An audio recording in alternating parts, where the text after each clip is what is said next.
ಸಮಯ ಆಗಿದೆ 4:01:35 ನೀವು ಕೇಳ್ತಾ ಇರೋದು ಆಕಾಶವಾಣಿ ಬೆಂಗಳೂರು 101.3 FM. ಇವತ್ತು ಒಬ್ರು ವಿಶೇಷ ಅತಿಥಿ ನಮ್ಮ ಜೊತೆ ಆಗ್ತಾ ಇದ್ದಾರೆ. ಇವರು ಸಾಕಷ್ಟು ಸಮಾಜ ಸೇವೆಯನ್ನ ಮಾಡಿದ್ದಾರೆ. ಹಾಗೇನೆ ಸ್ವಯಂ ಸೇವಕರಾಗಿ ಯಾವುದೇ ಒಂದು ಅಪೇಕ್ಷೆ ಇಲ್ಲದೆ ಸಾಕಷ್ಟು ಕೆಲಸಗಳಲ್ಲಿ ತಮ್ಮನ್ನ ತಾವು ತೊಡಗಿಸಿಕೊಂಡಿದ್ದಾರೆ. ಅವರು ಈ ತರದ ಒಂದು ಮಾದರಿಯಾಗಿ ಯುವಕರಿಗೆ ಸಹ ಮಾದರಿಯಾಗಿ ಇದ್ದಾರೆ. ಆದರೆ ಅವರು ಯಾವುದೇ ರೀತಿಯ ಒಂದು ಅಪೇಕ್ಷೆ ಇಟ್ಟಿಲ್ದಲೇ ಅವರು ಕೆಲಸವನ್ನು ಮಾಡೋದಿದೆಯಲ್ಲ, ಅದು ಬಹಳ ಅಪರೂಪ ಅಂತ ಹೇಳ್ತಾ ಇವತ್ತಿನ ನಮ್ಮ ಓಪನ್ ಫೋರಂ ಯೂತ್ ಅವರ ಕಾರ್ಯಕ್ರಮದಲ್ಲಿ ಜೊತೆಯಾಗ್ತಿರೋದು ಮತ್ಯಾರು ಅಲ್ಲ, ಸಮುದಾಯ ಅಭಿವೃದ್ಧಿ ನಿಗಮದ ಸಂಚಾಲಕರು, ಪರಿಸರವಾದಿ, ಸಾಮಾಜಿಕ ಕಾರ್ಯಕರ್ತರು ಹಾಗೆಯೇ ಸಮಾಜ ಸೇವಕರಾದಂತಹ RG ಗಿರೀಶ್ ಅವರು ನಮ್ಮ ಜೊತೆ ಆಗ್ತಾ ಇದ್ದಾರೆ. ಕೇಳುಗರೆಲ್ಲರಿಗೂ ಇವತ್ತಿನ ಓಪನ್ ಫೋರಂ ಯೂತ್ ಅವರ ಕಾರ್ಯಕ್ರಮಕ್ಕೆ ಆತ್ಮೀಯವಾದ ಸ್ವಾಗತ. ಹಾಗೆಯೇ ನಿಮ್ಮೆಲ್ಲರ ಪರವಾಗಿ ಹಾಗೂ ಆಕಾಶವಾಣಿಯ ಪರವಾಗಿ ನಮ್ಮ ಅತಿಥಿಗಳಾದಂತಹ RG ಗಿರೀಶ್ ಅವರನ್ನ ಕಾರ್ಯಕ್ರಮಕ್ಕೆ ಸ್ವಾಗತಿಸೋಣ. ಸರ್, ಕಾರ್ಯಕ್ರಮಕ್ಕೆ ಸ್ವಾಗತ ನಿಮಗೆ. ನಮಸ್ಕಾರ. ಹಾಗೇನೆ ಸರ್, ನಿಮ್ಮ ಹತ್ರ ಮಾತಾಡ್ತಿರುವಾಗ ನಿಮ್ಮ ಬಗ್ಗೆ ಕೇಳ್ಪಟ್ಟಿದ್ದೀನಿ. ನೀವು ಚಂದವಾಗಿ ಒಂದು ಶ್ಲೋಕಗಳನ್ನು ಸಹ ಹೇಳ್ತೀರಾ ಅಂತ ಕೇಳಿದ್ದೀವಿ. ಆ ಒಂದು ಶ್ಲೋಕವನ್ನು ನಮಗಾಗಿ ಯಾವುದಾದ್ರೂ ಒಂದು ಹೇಳೋದ್ರ ಮೂಲಕ ಕಾರ್ಯಕ್ರಮವನ್ನು ಆರಂಭ ಮಾಡಬಹುದಾ? ಆಗ್ಲಿ. ಕಲಭ್ಯಾಂ ಚೂಢಾಲಂಕೃತ ಶಶಿಕಲಭ್ಯಾಂ ನಿಜತಪಃ ಫಲಭ್ಯಾಂ ಭಕ್ತೇಷು ಪ್ರಕಟಿತಫಲಭ್ಯಾಂ ಭವತು ಮೇ ಶಿವಭ್ಯಾಮಸ್ತೋಕತ್ರಿಭುವನ ಶಿವಾಭ್ಯಾಂ ಹೃದಿ ಪುನರ್ಭವಾಭ್ಯ ಮಾನಂದ ಸ್ಫುರದನೋ ಭವಾಭ್ಯಾಂ ನತಿರಿಹ್ಯಂ ಗಲಂತಿ ಶಂಭೋ ತ್ವಚ್ಚರಿತಃ ಸರಿತಃ ಕಿಲ್ಬಿಷರಜೋ ದಲಂತಿ ಧೀಕುಲ್ಯ ಸರಣಿಷು ಪತಂತಿ ವಿಜಯತಾ ದಿಶಂತಿ ಸಂಸಾರಭ್ರಮಣ ಪರಿತಾಪೋಪಶಮನಂ ವಸಂತಿ ಮಶ್ಚೇತೋ ಹೃದಭುವಿ ಶ್ರೀ ಶಿವಾನಂದ ಲಹರಿಂ. ವಾವ್, ತುಂಬ ಚೆನ್ನಾಗಿ ಹೇಳಿದ್ರಿ ಸರ್. ಎಷ್ಟು ಅದ್ಭುತವಾಗಿ ನಿಮ್ಮ ಕಂಠಸಿರಿಯಲ್ಲಿ ಒಂದು ಶ್ಲೋಕವನ್ನು ಕೇಳೋ ಅದೃಷ್ಟ ನಮ್ಮದಾಯಿತು, ಹಾಗೆಯೇ ಕೇಳುಗರ ಅದೃಷ್ಟವೂ ಸಹ ಆಯಿತು. ನೀವು ಇದ್ರ ಬಗ್ಗೆ ಹೇಗೆ ಒಲವನ್ನು ಮೂಡಿಸ್ಕೊಂಡ್ರಿ? ಇಷ್ಟು ಚೆನ್ನಾಗಿ ಶ್ಲೋಕವನ್ನು ಕಲಿಯೋದಕ್ಕೆ ನಿಮಗೆ ಹೇಗೆ ಸ್ಫೂರ್ತಿ ಸಿಕ್ತೋ, ಅಥವಾ ನಿಮಗೆ ಚಿಕ್ಕಂದಿನಿಂದಲೂ ಇದರ ಬಗ್ಗೆ ಒಲವು ಇತ್ತಾ, ಹೇಗೆ? ಇದು ಯಾಕೆಂತಂದ್ರೆ ನಮ್ಮ ತಂದೆ ತಾಯಿಗಳು ಕೂಡ ಸ್ವಲ್ಪ ಆಧ್ಯಾತ್ಮಿಕತೆ ಉಳ್ಳವರು.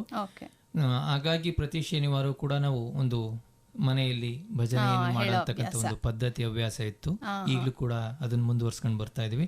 ಹಾಗಾಗಿ ತಂದೆ ತಾಯಿಗಳ ಒಂದು ಬಳುವಳಿ ಜೊತೆಗೆ ಮತ್ತೆ ಶಾಲೆಯಲ್ಲಿ ಓದುವಂತ ಸಂದರ್ಭದಲ್ಲಿ ನನ್ನ ಗುರುಗಳು ಆಗಿರ್ತಕ್ಕಂಥ ಶಿವಕುಮಾರ್ ಸ್ವಾಮಿ ಸರ್ ಅವರು ನಮಗೆ ಸಾಕಷ್ಟು ಇದರ ಬಗ್ಗೆ ಭಗವದ್ಗೀತೆಯನ್ನ ಮತ್ತೆ ಶಿವಾನಂದ ಲಹರಿ ಇರ್ಬೋದು, ಬೇರೆ ಬೇರೆ ವಚನಗಳನ್ನ, ಇವು ಎಲ್ಲವನ್ನು ಕೂಡ ನಮಗೆ ಶ್ಲೋಕವನ್ನ ಹೇಳ್ಕೊಟ್ರು. ಹಾಗಾಗಿ ಇದನ್ನ ಇವತ್ತು ಕೂಡ ಮುಂದುವರ್ಸ್ಕೊಂಡು ಬರ್ತಾ ಇದ್ವಿ. ಓಕೆ ಸರ್, ತುಂಬಾ ಖುಷಿ ಆಗುತ್ತೆ ನೀವು ಹೇಳೋದನ್ನ ಕೇಳಿದ್ರೆ. ಇತ್ತೀಚಿನ ಮಕ್ಕಳಲ್ಲಿ ಇದನ್ನೆಲ್ಲ ನಾವು ಕಾಣೋದು ತುಂಬಾ ಅಪರೂಪ ಆಗೋಗ್ಬಿಟ್ಟಿದೆ.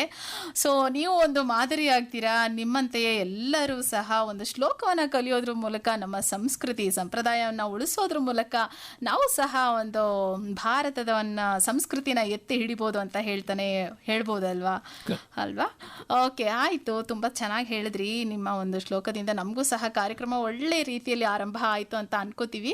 ಹಾಗೇನೆ ಇನ್ನ ನಿಮ್ಮ ಒಂದು ಕಿರು ಪರಿಚಯ ಮಾಡಿಕೊಡೋದಾದ್ರೆ, ನೀವು ಓದದ್ದು ಅಥವಾ ನಿಮ್ಮ ಊರು, ನಿಮಗೆ ಯಾಕೆ ಈ ಒಂದು ಸಮಾಜ ಸೇವೆಯಾಗಲಿ ಸ್ವಯಂ ಸೇವಕರಾಗಿ ಒಂದು ಕೆಲಸವನ್ನ ಮಾಡಬೇಕು ಅಂತ ನಿಮಗೆ ಯಾವಾಗ ಅನ್ನಿಸ್ತು ಸರ್?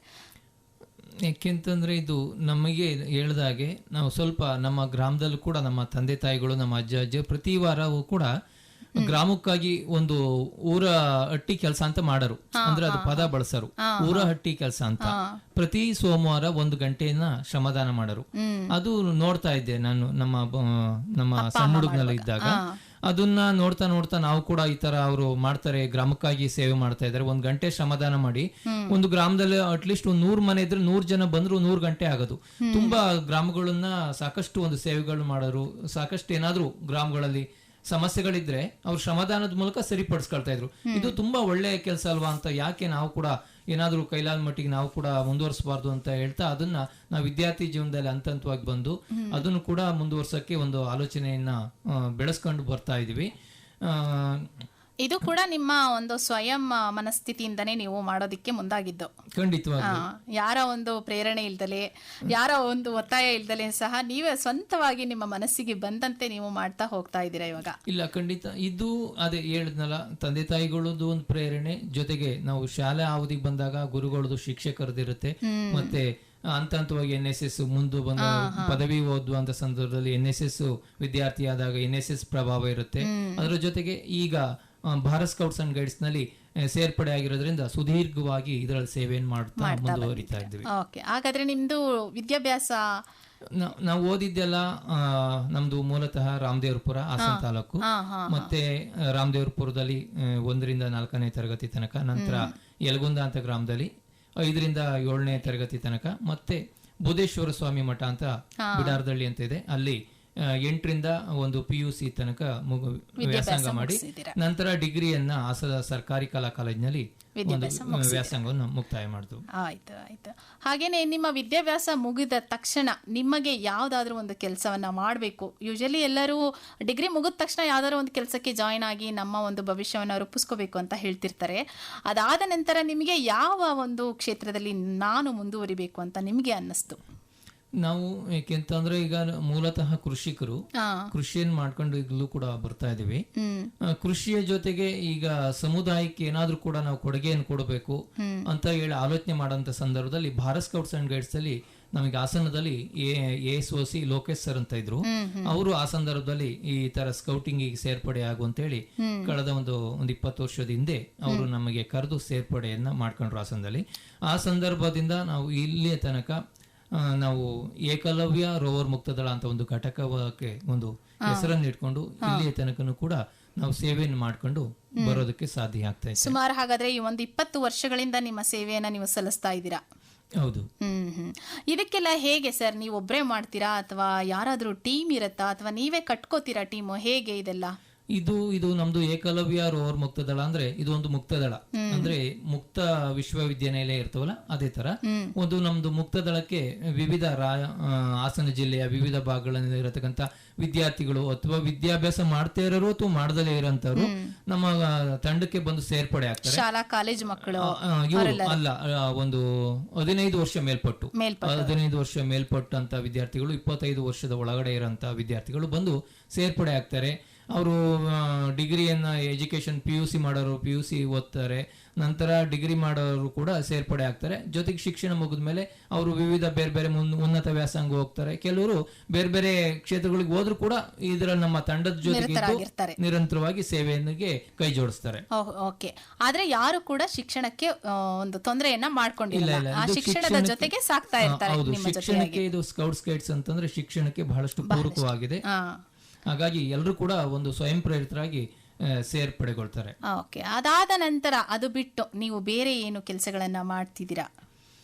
ಸಮಾಜ ಸೇವೆಗೆ ಒಂದು ಇದರಾಗಿ ಮಾಡೋ ಕೆಲಸಗಳು ಅಂತ ಹೇಳಿದ್ರೆ, ಈಗ ಹೇಳಿದ್ರಿ ಭಾರತ ಸ್ಕೌಟ್ಸ್ ಮತ್ತು ಗೈಡ್ಸ್ನಲ್ಲೂ ಸಹ ಕೆಲಸವನ್ನು ಮಾಡ್ತಾ ಇದ್ದೀವಿ, ಸ್ವಯಂ ಸೇವಕರಾಗಿ ಕೆಲಸವನ್ನು ಮಾಡ್ತೀವಿ, ಸಮಾಜಮುಖಿ ಕೆಲಸಗಳಲ್ಲಿ ತೊಡಗಿಸ್ಕೊಳ್ತೀವಿ ಅಂತ ಎಲ್ಲ ಹೇಳ್ತಾ ಇದ್ರಿ. ಅದನ್ನು ಹೊರತುಪಡಿಸಿ ಬೇರೆ ಯಾವ ಒಂದು ಕ್ಷೇತ್ರದಲ್ಲಿ ನಿಮ್ಮ ಕೆಲಸವನ್ನು ನೀವು ಮಾಡ್ತಾ ಇದ್ದೀರಾ? ಈಗ ಪ್ರಮುಖವಾಗಿ ನಾವು ಈ ಭೂಮಿ ತಾಯಿ ನಮಗೆಲ್ಲರೂ ಕೂಡ ಸಕಲ ಜೀವಿಗಳಿಗೂ ಕೂಡ ಆಸರೆ ಆಗಿರ್ತಕ್ಕಂಥ ತಾಯಿ. ಹಾಗಾಗಿ ಭೂಮಿ ತಾಯಿ ಚೆನ್ನಾಗಿರ್ಬೇಕು ಅಂತಂದ್ರೆ ಹಸಿರು ಜಾಸ್ತಿ ಇರಬೇಕು. ಹಾಗಾಗಿ ಈಗಾಗಲೇ ನಾವು ಗಿಡಗಳನ್ನ ನೆಡಬೇಕು, ಅವುಗಳನ್ನ ಪೋಷಣೆ ಮಾಡಬೇಕು, ಜಾಗತಿಕ ತಾಪಮಾನವನ್ನ ಕಡಿಮೆ ಮಾಡಬೇಕು. ಯಾಕೆಂತಂದ್ರೆ ಗಿಡ ಮರಗಳಿಲ್ಲ ಅಂತಂದ್ರೆ ಯಾವುದೇ ಜೀವಿಗಳು ಉಸಿರಾಟಕ್ಕೆ ಆಗ್ಲಿ, ಮಳೆ ಬರಲ್ಲ, ಬರಗಾಲ ಬರುತ್ತೆ. ಈ ತರ 106 ರೀತಿಯ ಸಮಸ್ಯೆಗಳನ್ನ ನಾವು ಎದುರಿಸ್ತೀವಿ. ಯಾಕೆಂತಂದ್ರೆ ಇರುವುದೊಂದೇ ಭೂಮಿ, ನಾವು ಈಗಾಗಲೇ ತುಂಬಾ ಜನಸಂಖ್ಯೆ ಆಗ್ತಾ ಇದೀವಿ ಭಾರತದಲ್ಲಿ. ಹಾಗಾಗಿ ನಾವು ಏನಾದ್ರೂ ಮಾಡಿ ಈ ಈ ಭೂಮಿ ತಾಯಿಗೆ ಹಸಿರನ್ನ ಹೆಚ್ಚಿಸಬೇಕು, ತಾಪಮಾನವನ್ನ ಕಡಿಮೆ ಮಾಡಬೇಕು, ಎಲ್ಲ ಪ್ರಾಣಿ ಪಕ್ಷಿಗಳಿಗೆ ಆಹಾರ ಸಿಗಬೇಕು, ಒಂದು ಸಕಾಲದಲ್ಲಿ ಕೆರೆ ಕಟ್ಟೆಗಳು ತುಂಬಿದರೆ ನೀರು ಸಿಗುತ್ತೆ ಎಂಬ ಒಂದು ಮಹತ್ತರವಾದ ಒಂದು ಉದ್ದೇಶವನ್ನು ಇಟ್ಕೊಂಡು ನಮ್ಮ Bharat Scouts and Guides Ekalavya Rover ಮುಕ್ತ ದಳ ಕಳೆದ ಒಂದು 20 ವರ್ಷಗಳಿಂದ ಈಗಾಗಲೇ ವಿವಿಧ ಜಾತಿಯ ಗಿಡಗಳನ್ನ ಮಡೆನೂರು ಹಾಸನದಲ್ಲಿ ಮಡೆನೂರು ಜೈವಿಕ ಇಂಧನ ಉದ್ಯಾನ ಅಂತ ಇದೆ, ಅಲ್ಲಿಂದ ಜೈವಿಕ ಇಂಧನ ಸಸ್ಯಗಳು ಅಂತೀವಿ, ವಂಗೆ, ಬೇವು, ಅಮುರ, ಸುರವನ್ನೆ, ಈ ತರ ಇವು ಜೈವಿಕ ಇಂಧನ ಸಸ್ಯಗಳು. ಇದರಿಂದ ಸಾಕಷ್ಟು ಇಂಧನವನ್ನು ಕೂಡ ತೆಗಿಬಹುದು, ಮತ್ತೆ ಪರಿಸರಕ್ಕೆ ಪೂರಕವಾಗಿರ್ತಕ್ಕಂಥ ಗಿಡಗಳು. ಅದರ ಜೊತೆಗೆ ಆಲ, ಹತ್ತಿ, ಹಲಸು, ಮಾವು ಈ ತರ ಹಣ್ಣಿನ ಗಿಡಗಳನ್ನು ಸೇರಿಸಿ ವಿವಿಧ ಜಾತಿಯ 100 ತರದ ಗಿಡಗಳನ್ನ ನಾವು ಸ್ಥಳಗಳನ್ನ, ಗುಡ್ಡಗಳು, ಪಾಳು ಬಿದ್ದೇ ಇರತಕ್ಕಂಥ ಸ್ಥಳಗಳು ಎಲ್ಲೆಲ್ಲಿ ಇರುತ್ತೆ ಅವುಗಳನ್ನು ಆಯ್ಕೆ ಮಾಡಿಕೊಂಡು ಅವುಗಳನ್ನ ನೆಟ್ಟು ಪೋಷಣೆ ಮಾಡತಕ್ಕಂಥ ಒಂದು ಮಹತ್ತರವಾದ ಒಂದು ಕಾಯಕವನ್ನ ಈಗಾಗಲೇ ಕಳೆದ 20 ವರ್ಷಗಳಿಂದ ನಿರಂತರವಾಗಿ ಮಾಡ್ಕೊಂಡು ಬರ್ತಾ ಇದ್ವಿ. ಅದರಲ್ಲೂ ಕೂಡ ನಮಗೆ ಹಸಿರು ಅಂದ್ರೆ ತುಂಬಾ ಇಷ್ಟ. ಅದರ ಹಸಿರಿದ್ರೆ ಉಸಿರು ಅಂತ ಎಲ್ಲರೂ ಕೂಡ ಹೇಳ್ತಾರೆ. ಹಾಗಾಗಿ ಈ ಕಳೆದ 20 ವರ್ಷಗಳಿಂದ ನಾವು ಮಡೆನೂರು ಬಯೋಫ್ಯೂಯಲ್ ಪಾರ್ಕ್ ನ ಮುಖ್ಯಸ್ಥರಾಗಿರ್ತಕ್ಕಂಥ ಬಾಲಕೃಷ್ಣ ಗೌಡ ಸರ್ ಅವರು ಸುಮಾರು ಹೆಚ್ಚು ಕಡಿಮೆ ಒಂದು 50,000ಕ್ಕೂ ಹೆಚ್ಚು ಗಿಡಗಳನ್ನು ನಮಗೆ ಉಚಿತವಾಗಿ ಕೊಟ್ಟಿದ್ದಾರೆ. ಈಗಾಗಲೇ ನಾವು 1 ಲಕ್ಷಕ್ಕೂ ಹೆಚ್ಚು ಗಿಡಗಳನ್ನ ವಿವಿಧ ಉದ್ಯಾನವನಗಳು, ಆಸ್ಪತ್ರೆಗಳು, ರಸ್ತೆ ಬದಿಗಳು, ಕೆರೆ ಬದಿಗಳು ಸೇರಿದಂತೆ ದೇವಸ್ಥಾನದ ಆವರಣ ಈ ತರ 100 ಸ್ಥಳಗಳಲ್ಲಿ ಈಗಾಗಲೇ ನೆಟ್ಟು ಅವುಗಳು ಮರಗಳಾಗಿದ್ದಾವೆ. 1 ಲಕ್ಷಕ್ಕೂ ಹೆಚ್ಚು ಗಿಡಗಳನ್ನ ನೆಟ್ಟು ಪೋಷಣೆ ಮಾಡತಕ್ಕಂಥ ಒಂದು ಮಹತ್ತರವಾದ ಒಂದು ಸೇವಾ ಕಾರ್ಯದಲ್ಲಿ ನಾವು ತೊಡಗ್ತಾ ಇದೀವಿ. ಓಕೆ, ಆಯ್ತು. ನೀವು ಬಹಳ ಒಳ್ಳೆ ಮಾತುಗಳನ್ನ ಆಡ್ತಾ ಇದ್ರಿ. ಎಲ್ಲೆಲ್ಲಿ ಅವಶ್ಯಕತೆ ಇದೆಯೋ ಅಲ್ಲೆಲ್ಲ ಹಸಿರು ಗಿಡಗಳನ್ನ ನೆಟ್ಟು ಉತ್ತಮ ಪರಿಸರವನ್ನ ಸೃಷ್ಟಿ ಮಾಡೋದ್ರಲ್ಲಿ ನೀವು ತೊಡಗಿಸ್ಕೊಂಡಿದ್ದೀನಿ ಅಂತ. ಹಾಗೇನೆ ನಿಮ್ಗೆ ಯಾರು ಹೇಳ್ತಾರೆ ಈ ತರ ಈ ಜಾಗದಲ್ಲಿ ಅವಶ್ಯಕತೆ ಇದೆ, ಅಥವಾ ಇಲ್ಲಿ ಬಂದು ನೀವು ಒಂದ್ಸಲ ನೋಡಿ, ಈ ತರ ಯಾರಾದ್ರೂ ನಿಮ್ಗೆ ಮಾಹಿತಿಯನ್ನ ಕೊಟ್ಟು ಕರೆಸ್ಕೊಳ್ಳೋದು ಉಂಟಾ, ಅಥವಾ ನೀವೇ ಸ್ವಯಂ ಹೋಗಿ ಸ್ಥಳವನ್ನ ನೋಡಿ ನೀವು ಅಲ್ಲಿ ಗಿಡವನ್ನ ನೆಟ್ರೆ ಚೆನ್ನಾಗಿರುತ್ತೆ ಪರಿಸರ, ಇಲ್ಲಿಗೆ ಅವಶ್ಯಕತೆ ಇದೆ ಅಂತ ನಿಮ್ಗೆ ಅನ್ಸುತ್ತಾ? ಇಲ್ಲ, ಎಷ್ಟೋ ಸಂದರ್ಭ ನಾವು ಕೂಡ ನೋಡ್ತಾ ಇರ್ತೀವಿ. ನಮ್ಮ ತಂಡದಿಂದನೂ ಕೂಡ ಬಹಳಷ್ಟು ಹುಡುಗರು, ರೋವರ್ಸ್, ರೇಂಜರ್ಸ್ ಮತ್ತು ಲೀಡರ್ಸ್ ಇದ್ದಾರೆ. ಕುಮಾರಸ್ವಾಮಿ, ಗಿರೀಶ್ ಅಂತ, ಮತ್ತೆ ಜಶ್ವಂತ್, ಈ ತರ ಸಾಕಷ್ಟು ಜನ ಲೀಡರ್ಸ್ ಇದ್ದಾರೆ. ಅವರು ಕೂಡ ನಮ್ಮ ತಂಡದಲ್ಲಿ. ಅವರೆಲ್ಲರೂ ಕೂಡ ಎಲ್ಲೆಲ್ಲಿ ಗಿಡಗಳನ್ನ ಹಾಕ್ಬೋದು ಅಂತೇಳಿ ಮುಂಚೆನೆ ಬಹಳಷ್ಟು ಒಂದು ನೋಡ್ಕೊಂಡು ಬರ್ತಾ ಇರ್ತಾರೆ. ಅದರ ಜೊತೆಗೆ ನಾವು ಸೈಕಲ್ ಅಭಿಯಾನ ಮಾಡ್ತೀವಿ. ಸೈಕಲ್ ಅಭಿಯಾನವನ್ನು ವರ್ಷದಲ್ಲಿ ಕನಿಷ್ಠ ಅಂದ್ರೂ 5-6 ಬಾರಿ ಒಂದು 40ರಿಂದ 60 ಜನ ತಂಡ ಸೈಕಲ್ ಅಭಿಯಾನ ಮಾಡಿ ಎಲ್ಲೆಲ್ಲಿ ಗಿಡಗಳನ್ನ ನೆಡಬಹುದು ಎಂಬುದಾಗಿ ನಾವು ಒಂದು ಅಧ್ಯಯನ ಮಾಡಿ ಮಕ್ಕಳಿಗೆ ಒಂದು ಖುಷಿನೂ ಆಗುತ್ತೆ. ಆ ಮೂಲಕ ಸೈಕಲ್ ಅಭಿಯಾನದ ಮೂಲಕ ಎಲ್ಲೆಲ್ಲಿ ಗಿಡಗಳನ್ನ ನೆಟ್ರೆ ಒಂದು ಸಂರಕ್ಷಣೆ ಮಾಡಬಹುದು, ಯಾರ್ಯಾರು ಎಲ್ಲೆಲ್ಲಿ ಗ್ರಾಮಸ್ಥರು ಸಹಕಾರ ಕೊಡ್ತಾರೆ ಎಂಬುದಾಗಿ ಒಂದು ಸೈಕಲ್ ಜಾಥಾದ ಮೂಲಕ ನಾವು 2 ಉದ್ದೇಶಗಳು. ಮಕ್ಕಳಿಗೆ ಖುಷಿ ಆಗುತ್ತೆ ಸೈಕಲ್ ಹೋದ್ರೆ, ಅದ್ರ ಜೊತೆಗೆ ಎಲ್ಲೆಲ್ಲಿ ಗಿಡಗಳನ್ನ ನೆಡಬಹುದು ಎಂಬುದು ಒಂದು ಮಾಹಿತಿನೂ ಕೂಡ ನಮಗೆ ದೊರಕುತ್ತೆ. ಆ ನಿಟ್ಟಿನಲ್ಲಿ ನಾವು ಸೈಕಲ್ ಅಭಿಯಾನದ ಮೂಲಕ ಹಾಸನ ಜಿಲ್ಲೆ ರಾಜ್ಯಾದ್ಯಂತ ಈ ತರ 100 ರೀತಿಯ ಸೈಕಲ್ ಅಭಿಯಾನಗಳನ್ನು ಹಮ್ಮಿಕೊಂಡು ಈಗಾಗಲೇ ಮಾಡ್ತಾ ಇದೀವಿ.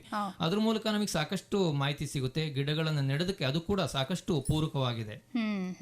ಹಾಗೇನೆ ನೀವು ಹೇಳ್ತಾ ಇದ್ರಿ ಸೈಕಲ್ ಜಾಥಾದಲ್ಲೂ ಸಹ ನಾವು ಈ ಸಸಿಗಳನ್ನ ನೆಡೋದು, ಈ ತರ ಒಂದು ಜಾಗೃತಿಯನ್ನ ಮೂಡಿಸುವಂತ ಒಂದು ಕೆಲಸವನ್ನ ಮಾಡ್ತೀವಿ ಅಂತ. ಇದಕ್ಕೆ ಎಲ್ಲರ ಸಹಕಾರ ಹೇಗಿರುತ್ತೆ? ನೀವು ಈ ತರ ಒಂದು ವಿಷಯನ ಹೇಳಿದಾಗ, ನಾವು ಈ ತರ ಸೈಕಲ್ ಜಾಥಾ ಮಾಡಿ ಸಸಿಗಳನ್ನ ನೆಟ್ಟು ನಾವು ಪರಿಸರವನ್ನ ಉಳಿಸಿ ನಮ್ಮ ಒಂದು ಜೀವವನ್ನು ಉಳಿಸಿ ಉತ್ತಮ ಒಂದು ಸಮಾಜವನ್ನು ಕಟ್ಟೋದತ್ರ ಹೆಜ್ಜೆನ ಇಡೋಣ ಅಂತ ಅಂದಾಗ ನಿಮ್ಮ ಸುತ್ತಮುತ್ತ ಇರುವಂತಹ ಜನರ ಒಂದು ಪ್ರತಿಕ್ರಿಯೆ ಹೇಗಿರುತ್ತೆ? ಇಲ್ಲ, ತುಂಬಾ ಚೆನ್ನಾಗಿರುತ್ತೆ. ಯಾಕೆಂತಂದ್ರೆ ಇವತ್ತಿನ ದಿನಗಳಲ್ಲಿ ಯುವಕರು ಈ ದೇಶದ ಆಸ್ತಿ. ಅವರು ಸದೃಢ ಆದ್ರೆ ನಮ್ಮ ಭಾರತವನ್ನ ಬಲಿಷ್ಠ ಮಾಡಬಹುದು, ಮತ್ತೆ ಈ ಭೂಮಿ ತಾಯಿನೂ ಕೂಡ ಕಾಪಾಡ್ಕೋಬಹುದು. ಯಾಕೆಂತಂದ್ರೆ ನಮ್ಮ ಭಾರತದಲ್ಲಿ ಸಾಕಷ್ಟು ಯುವ ಸಂಪತ್ತಿದೆ. ಹಾಗಾಗಿ ಯುವಕರು ಒಂದು ಸಾರಿ ನಾವೇನಾದ್ರೂ ಒಳ್ಳೆ ಕೆಲಸ ಮಾಡ್ಬೇಕು ಅಂತ ಒಂದು ಆಲೋಚನೆ ಮಾಡಿದ್ರೆ ನಿಜವಾಗ್ಲೂ ಕೂಡ ಒಳ್ಳೊಳ್ಳೆ ಸೇವೆಗಳನ್ನು ಮಾಡೋದು ಖಂಡಿತವಾಗ್ಲೂ ಸಾಧ್ಯ ಆಗುತ್ತೆ. ಆ ನಿಟ್ಟಿನಲ್ಲಿ ನಾವು ಎಲ್ಲ ಒಂದು ಕಾಲೇಜುಗಳಿಗೆ ಭೇಟಿ ನೀಡಿ ಇವತ್ತಿನ ದಿನ ಗಿಡ ಮರಗಳ ಮಹತ್ವವನ್ನು ತಿಳಿಸಿ. ಏಕೆಂತಂದ್ರೆ ಗಿಡ ಮರಗಳಿಲ್ಲ ಅಂತಂದ್ರೆ ಯಾವುದೇ ಜೀವಿಗಳ ಬದುಕಿಲ್ಲ. ಹಾಗಾಗಿ ನಾವೆಲ್ಲರೂ ಕೂಡ ಗಿಡ ಮರಗಳನ್ನ ಸಂರಕ್ಷಣೆ ಮಾಡಬೇಕು. ಆ ನಿಟ್ಟಿನಲ್ಲಿ ನಾವೆಲ್ಲರೂ ಕೂಡ ಕನಿಷ್ಠ ವರ್ಷದಲ್ಲಿ 5-10 ಗಿಡಗಳನ್ನು ನೆಡಬೇಕು. ಪ್ರಾಣಿ ಪಕ್ಷಿಗಳಿಗೆ ಒಂದು ಆಹಾರವನ್ನ, ಆಶ್ರಯ ಸಿಗೋ ನಿಟ್ಟಿನಲ್ಲಿ ನಾವೆಲ್ಲರೂ ಕೂಡ ಕೆಲಸ ಮಾಡಬೇಕು ಅಂತ ನಾವು ಸಾಕಷ್ಟು ಒಂದು ಸಂವಾದ ಮಾಡ್ತೀವಿ, ಚರ್ಚೆ ಮಾಡ್ತೀವಿ. ಒಳ್ಳೊಳ್ಳೆ ವಿಚಾರಗಳನ್ನ ಪರಿಸರಕ್ಕೆ ಮತ್ತೆ ಮಾನವನಿಗೆ, ಇತರೆ ಜೀವಿಗಳಿಗೆ ಇರತಕ್ಕಂಥ ಒಂದು ಸಂಬಂಧಗಳ ಬಗ್ಗೆ ತಿಳಿಸ್ತೀವಿ. ಹಾಗಾಗಿ ಸಾಕಷ್ಟು ಸಾವಿರಾರು ಜನ ಯುವಕರು ಈಗಾಗಲೇ ನಮಗೆ ಕೈ ಜೋಡಿಸ್ತಾ ಇದ್ದಾರೆ. ಹಾಗಾಗಿ ನಾವಿಷ್ಟು ಲಕ್ಷಾಂತರ ಸಸಿಗಳನ್ನ ನೆಡಬೇಕು, ಅವುಗಳು ಮರಗಳಾಗಿದ್ದಾವೆ ಅಂತಂದ್ರೆ ಇವತ್ತಿನ ದಿನ ರಾಜ್ಯಾದ್ಯಂತ ಸಾವಿರಾರು ಯುವಕರು ನಮಗೆ ಕೈ ಜೋಡಿಸ್ತಾ ಇದ್ದಾರೆ. ಹಾಗಾಗಿ ಸಾಕಷ್ಟು ನಮಗೆ ಶ್ರಮವನ್ನ ಕೊಡ್ತಾ ಇದ್ದಾರೆ. ಅವ್ರದ್ದು ಸ್ವಯಂ ಪ್ರೇರಿತರಾಗಿ ಒಂದು ಶ್ರಮ ಕೊಡೋದ್ರಿಂದ ಸಾಕಷ್ಟು ನಮ್ಮ ಪರಿಸರವನ್ನ ಕಾಪಾಡೋದಕ್ಕೆ, ಗಿಡ ಮರಗಳನ್ನ ನೆಡೋದಕ್ಕೆ ತುಂಬಾ ಸಹಾಯ ಆಗ್ತಾ ಇದೆ. ಹೌದು, ನೀವು ಹೇಳಿದ್ರಿ ಒಂದ್ ಮಾತು, ಯುವಕರು ಬಹಳಷ್ಟು ಒಂದು ಸಪೋರ್ಟ್ ಅನ್ನ ನೀಡ್ತಾರೆ ಅಂತ. ಅದು ಬಹಳ ಮುಖ್ಯವಾದದ್ದು.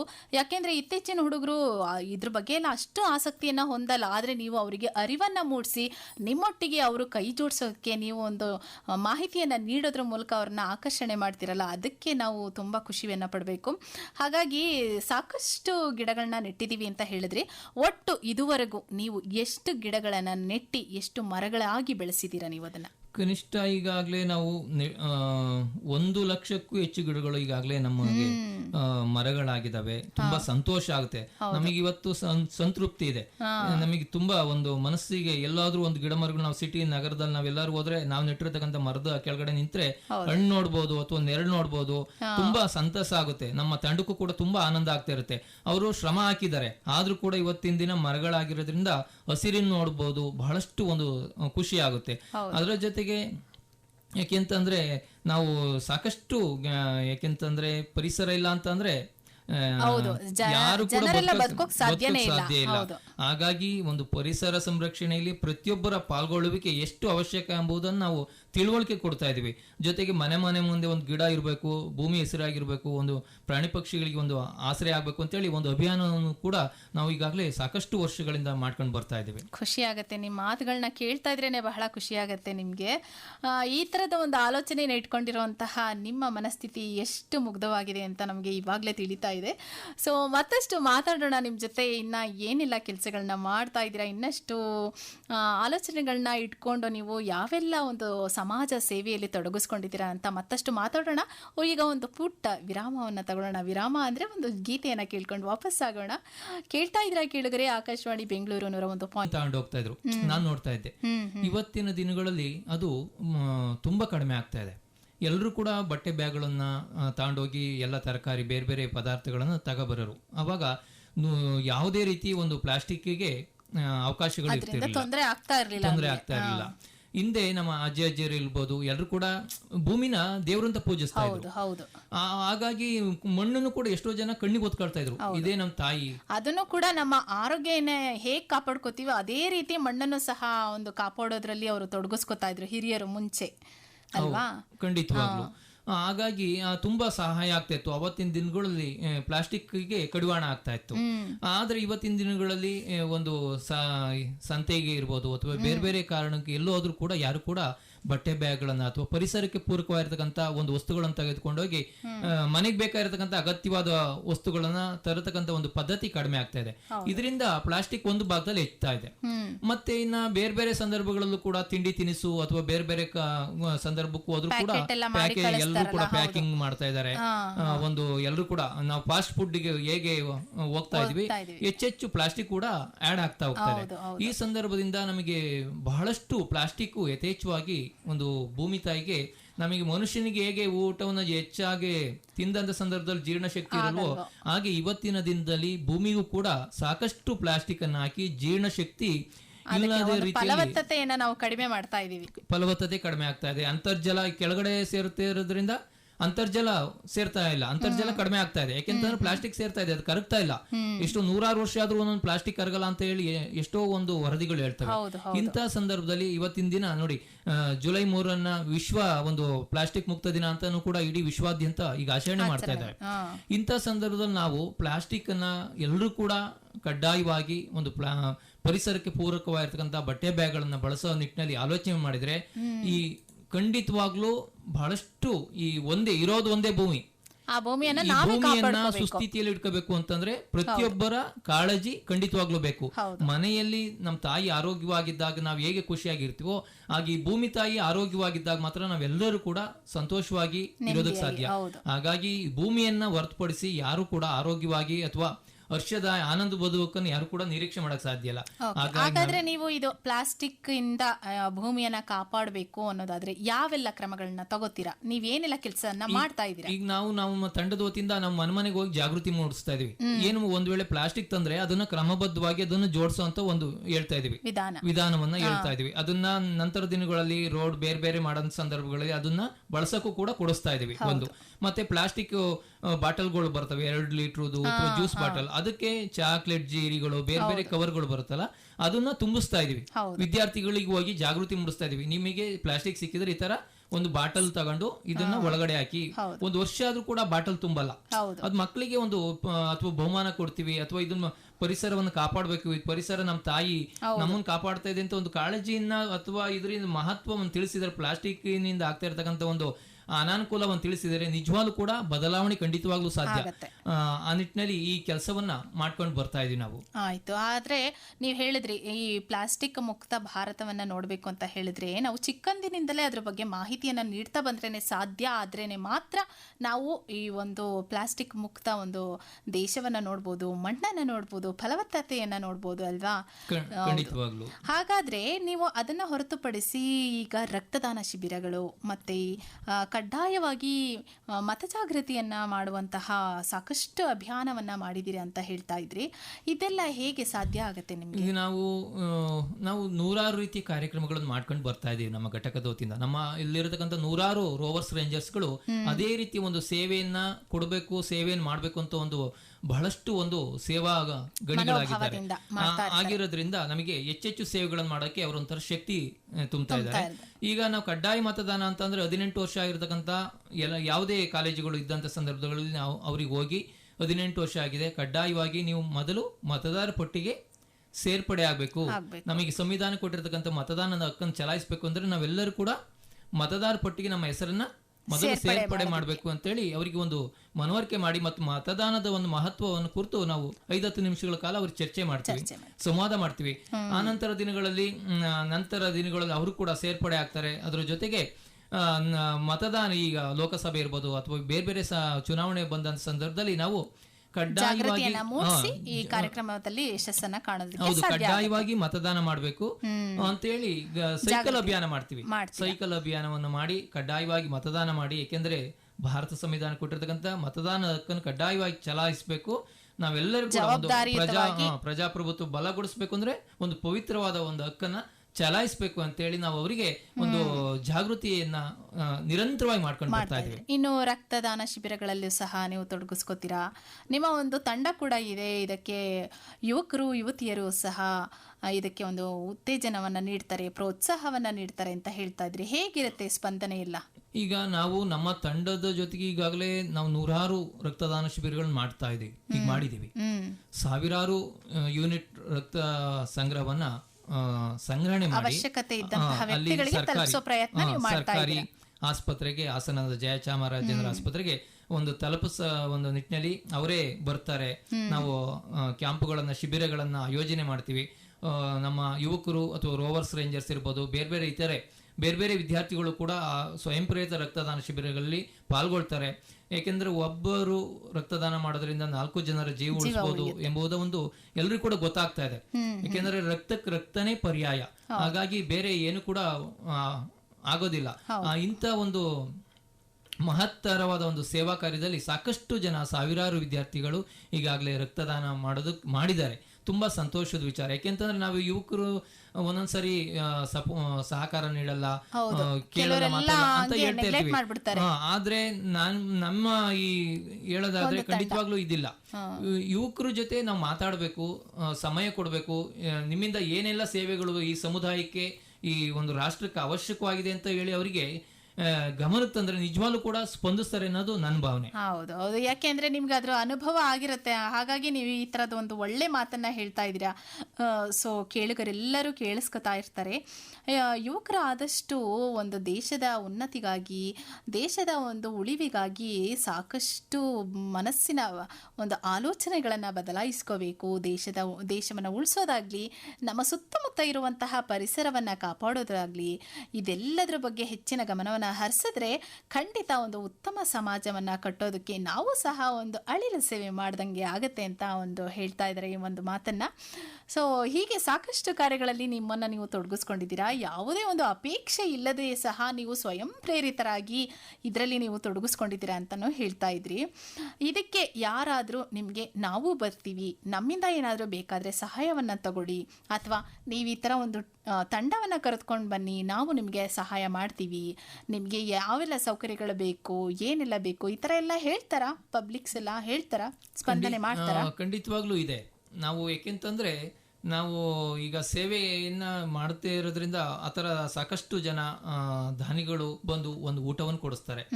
ಸೇವಾ ಕಾರ್ಯದಲ್ಲಿ ಇದ್ದಂತ ಸಂದರ್ಭದಲ್ಲಿ ಕೆಲವು ಸಂದರ್ಭಗಳಲ್ಲಿ ವಾಹನಗಳನ್ನ ಹೋಗಿ ಬರೋದಕ್ಕೆ ವಾಹನಗಳನ್ನ ವ್ಯವಸ್ಥೆ ಮಾಡ್ಕೊಡ್ತಾರೆ.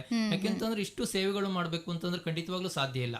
ಯಾಕೆಂದ್ರೆ ನಮ್ದು ಒಂದು ಮುಕ್ತ ದಳ ಆಗಿರೋದ್ರಿಂದ ಈ ತರ ಸೇವೆಗಳು ಸಹಕಾರ ಖಂಡಿತವಾಗ್ಲೂ ಅಗತ್ಯವಾಗಿರುತ್ತೆ.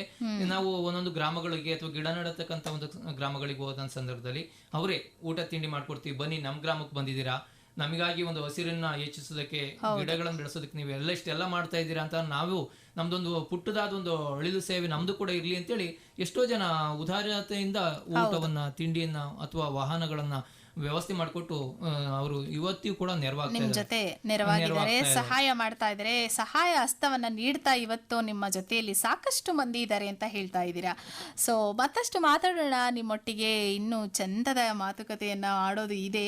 ಇನ್ನು ನೀವು ತುಂಬಾ ಕೆಲಸಗಳನ್ನ ಮಾಡ್ತಾ ಇದ್ದೀರಾ, ಸಾಕಷ್ಟು ಪ್ರಶಸ್ತಿಗಳನ್ನ ನಿಮ್ಮದಾಗಿಸ್ಕೊಂಡಿದ್ದೀರಾ. ಹಾಗೇನೆ ಮತ್ತಷ್ಟು ಮಾತಾಡೋಣ ಒಂದು ಪುಟ್ಟ ವಿರಾಮದ ನಂತರ. ವಿರಾಮ ಅಂದ್ರೆ ಒಂದು ಪ್ರಾಣಿಗಳನ್ನ ಪುನಶ್ಚೇತನ ಮಾಡಿದಿರಿ ಅಂತ ಹೇಳ್ತಾ ಇದ್ರಿ. ಒಂದು ಉತ್ತಮವಾದ ಕೆಲಸ, ಕೇಳೋದಕ್ಕೆ ಬಹಳ ಖುಷಿ ಆಗುತ್ತೆ. ಈ ನಡುವೆ ಅಂತೂ ನಾವು ಹಳೆಯ ಒಂದು ಪುರಾತನ ಕಾಲದಂತಹ ಕಲ್ಯಾಣಿಗಳನ್ನು ನೋಡೋದೇ ಕಷ್ಟ.